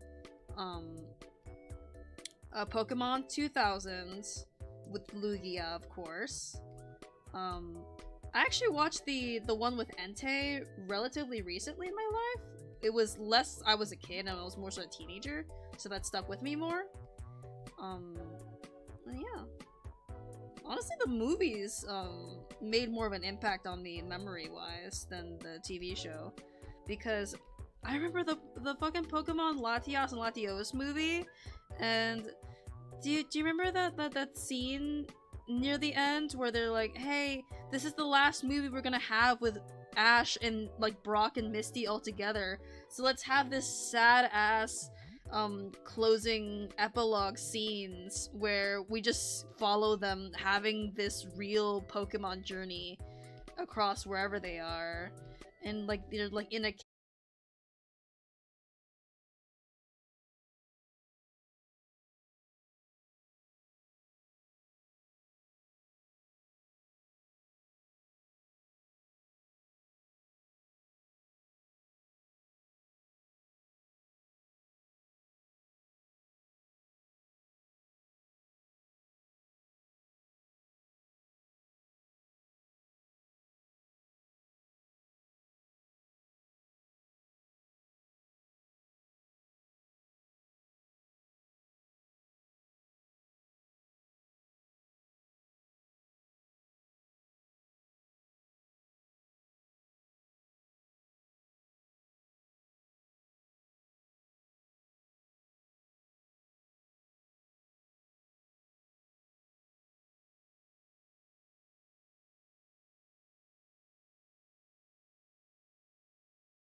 Like we were always winning, but as our team is torn apart, I wish we could go back to the beginning. The time has come. It's for the best, I know it. Who could have guessed that you and I, somehow, someway, we'd have to say goodbye. Somehow today, we'd have to say goodbye.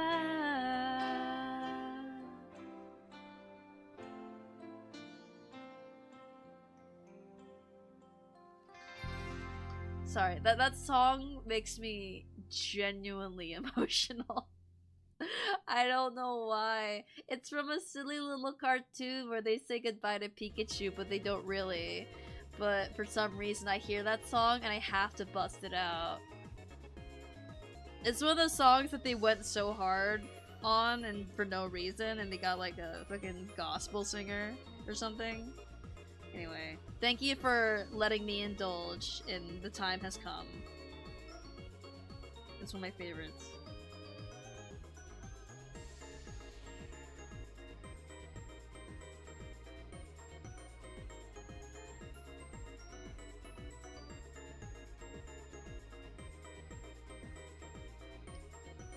Sings moment. Hell yeah.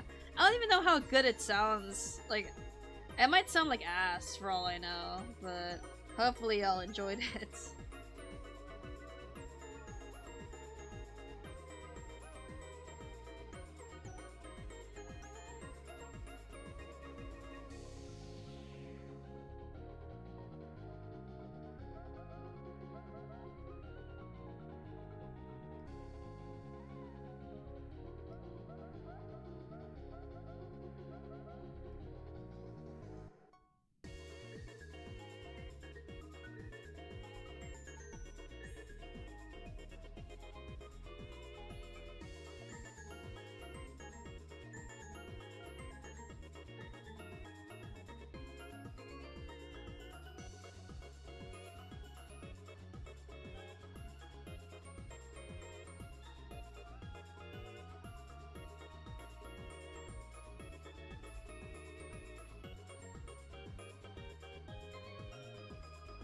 Alright, that's a good yellow.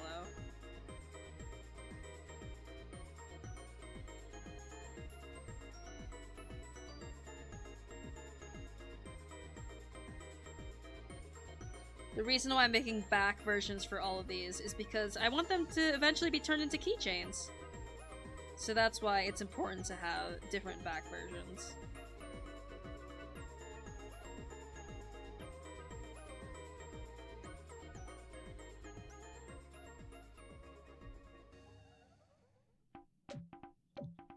There were a few moments where the mic peaked. Oh no! I was singing close to the mic to make sure that y'all could pick it up, but oh no. That's embarrassing. I'm sorry. The time has come! That's what I assume y'all heard.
The pee-pee song. song where it goes pee-pee. I also want to change the skin tone of this guy just ever so slightly, so it isn't too similar to the colors there. Actually, let's do something fun.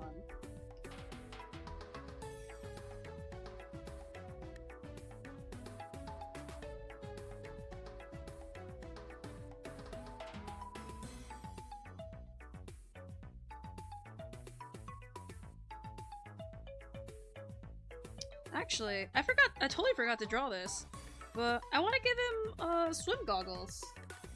That would actually be a better illusion to the eyes than anything.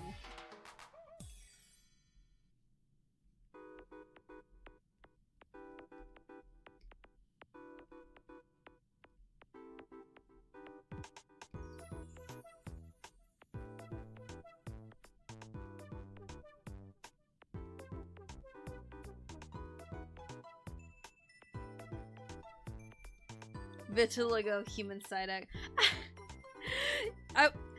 It's very sweet that you say that, Roll Wildfire, but I'm gonna be totally honest.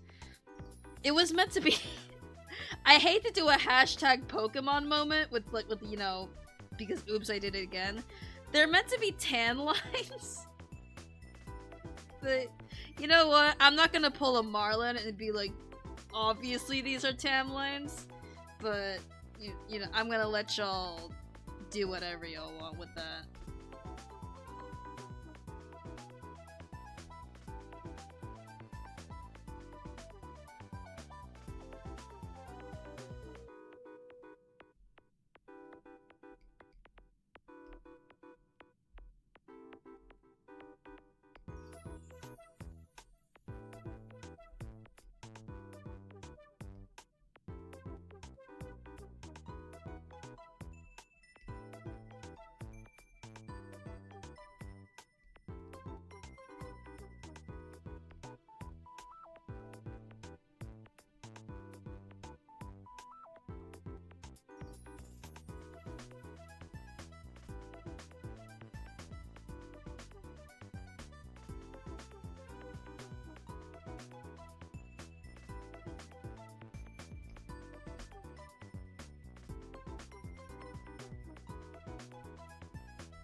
Anyway, the tan lines are mostly to add a little bit of a two-tone, but also to it's a fun way to emphasize the wideness of someone's eyes by giving them swim goggle tan marks.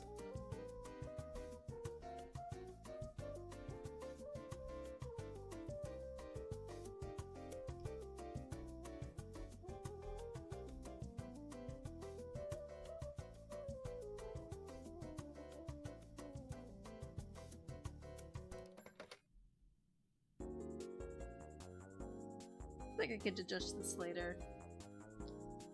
But yeah, honestly, this Psyduck is basically done. Psyduck is he's a simple lad.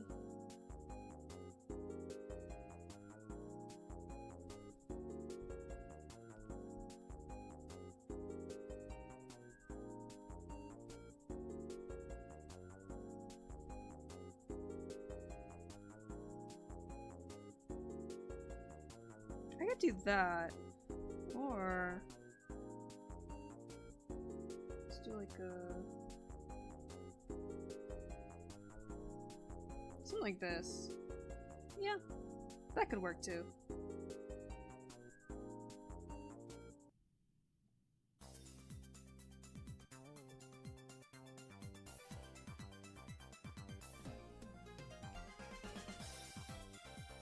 I'm proud of this Psyduck. Look at him! This little guy.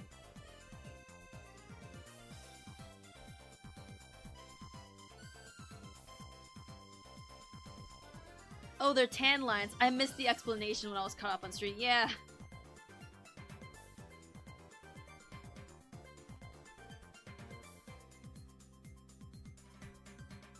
I'm also I really like the way this Psyduck looks. The little floaty Psyduck. This Psyduck is high off of his board right now.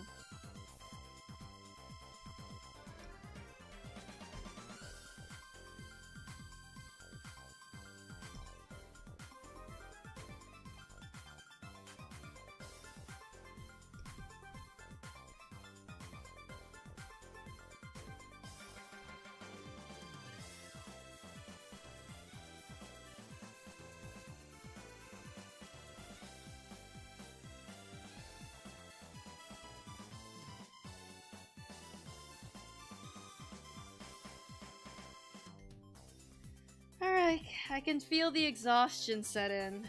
So I think... Oh wow, actually we're pretty close to, 4 hours. Last time I checked, we were like just eclipsing 3. But yeah. We stuck in there.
That raid definitely brought in a lot of energy. Ugh.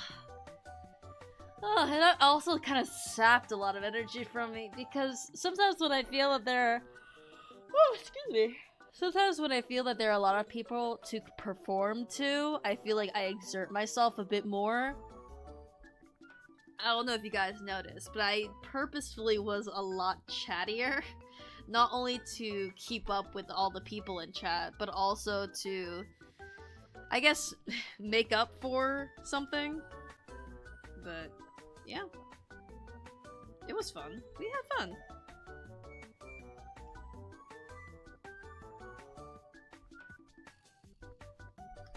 Guys, okay, be honest with me. Does my Psyduck look like a minion? I'm gonna change the goggles colors right now. Right fucking now. It's the goggles. It's literally just the goggles. If I change the goggles colors... Okay, now it's fine. Now it's fine. It's fine now. It's fine now. It's fine now. It was because the goggles had the black, you know, the highlights. I didn't think that until you said something. Also, thank you, Bro Wildfire, for banning Uno for the win. Interesting. But, I'm gonna try to beat the minion allegations as much as I can.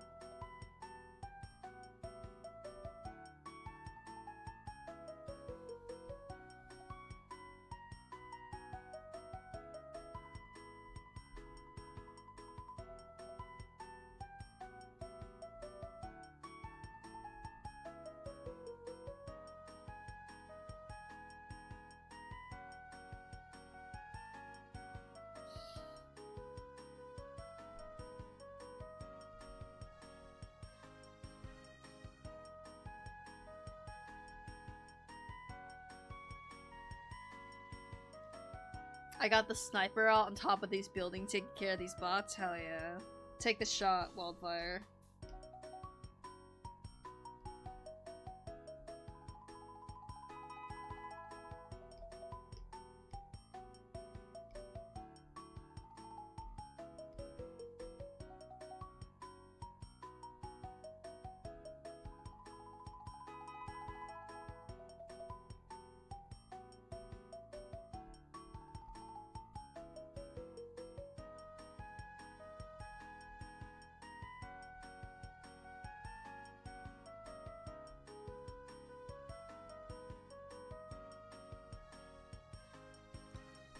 I hope Psyduck is the ambassador for people with chronic headaches.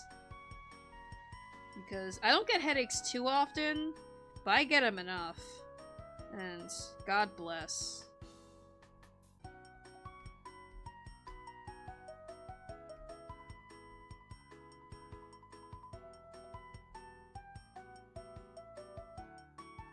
Me and Psyduck are shaking hands.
Is this playlist looping?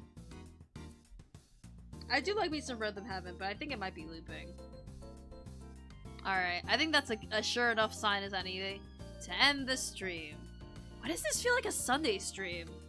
It's because I'm exhausted. Oh, this has been a good stream. I don't know why I opened Twitter. I should open Twitch. I get those confused all the time when I type in on desktop. It's okay, it's a good song to loop to. Oh, good stream. Oh, today was a lovely stream. Thank you for stream. Thank you for coming. Oh, what? I'm not gonna lie. When people comment, thank you for the stream, like, genuinely, it makes my heart feel so good because thank you. Because all I can say is thank you for coming. Like, what can I even say? I don't think there's anyone in particular that we can raid. But since it's not too late, let's try to raid someone who's an artist. Right here. Bum bum bum bum bum. Bum bum bum bum bum. Bum bum bum bum.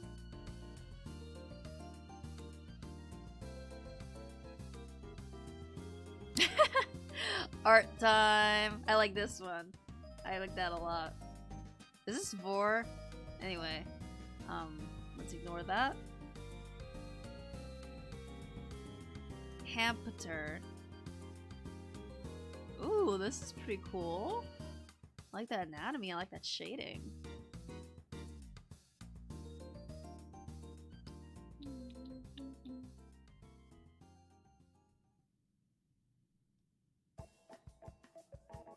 Wow. It's just very rare to see someone just record like they're just straight up their whole background. I admire that. Hold on, I just want to check that out real quick. Also, let me copy that singing Ray message.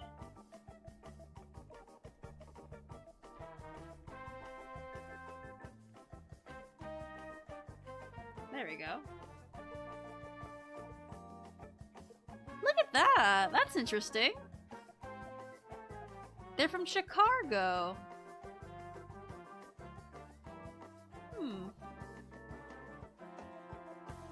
Let's see.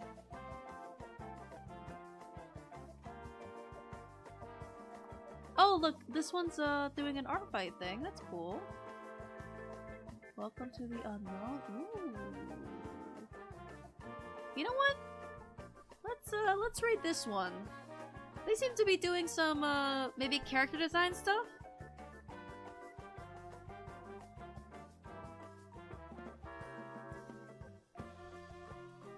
Oh, sorry for yawning. It's like my body's giving up. But yeah, let's raid Unknown Pepsi. Raid Unknown Pepsi.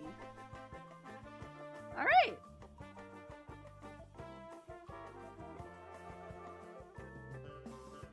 Yay! Alright. Let's give them the love. They have a very cute little lineup here. They have a cute stream layout. And yeah, it seems like they speak English and Spanish. So that's good. Alright, good night everybody. Thank you for coming. Thank you. Oh my gosh. We had subs and bits and raids and a hype train. And it was so exciting today. Can you guys tell that I haven't gotten this much like attention in so long that I didn't know how to react except just profusively like thanking people? I hope I handled it alright. But anyway, see y'all tomorrow for some gay lawyers. Give this person my love. Bye! Bye-bye, puppy!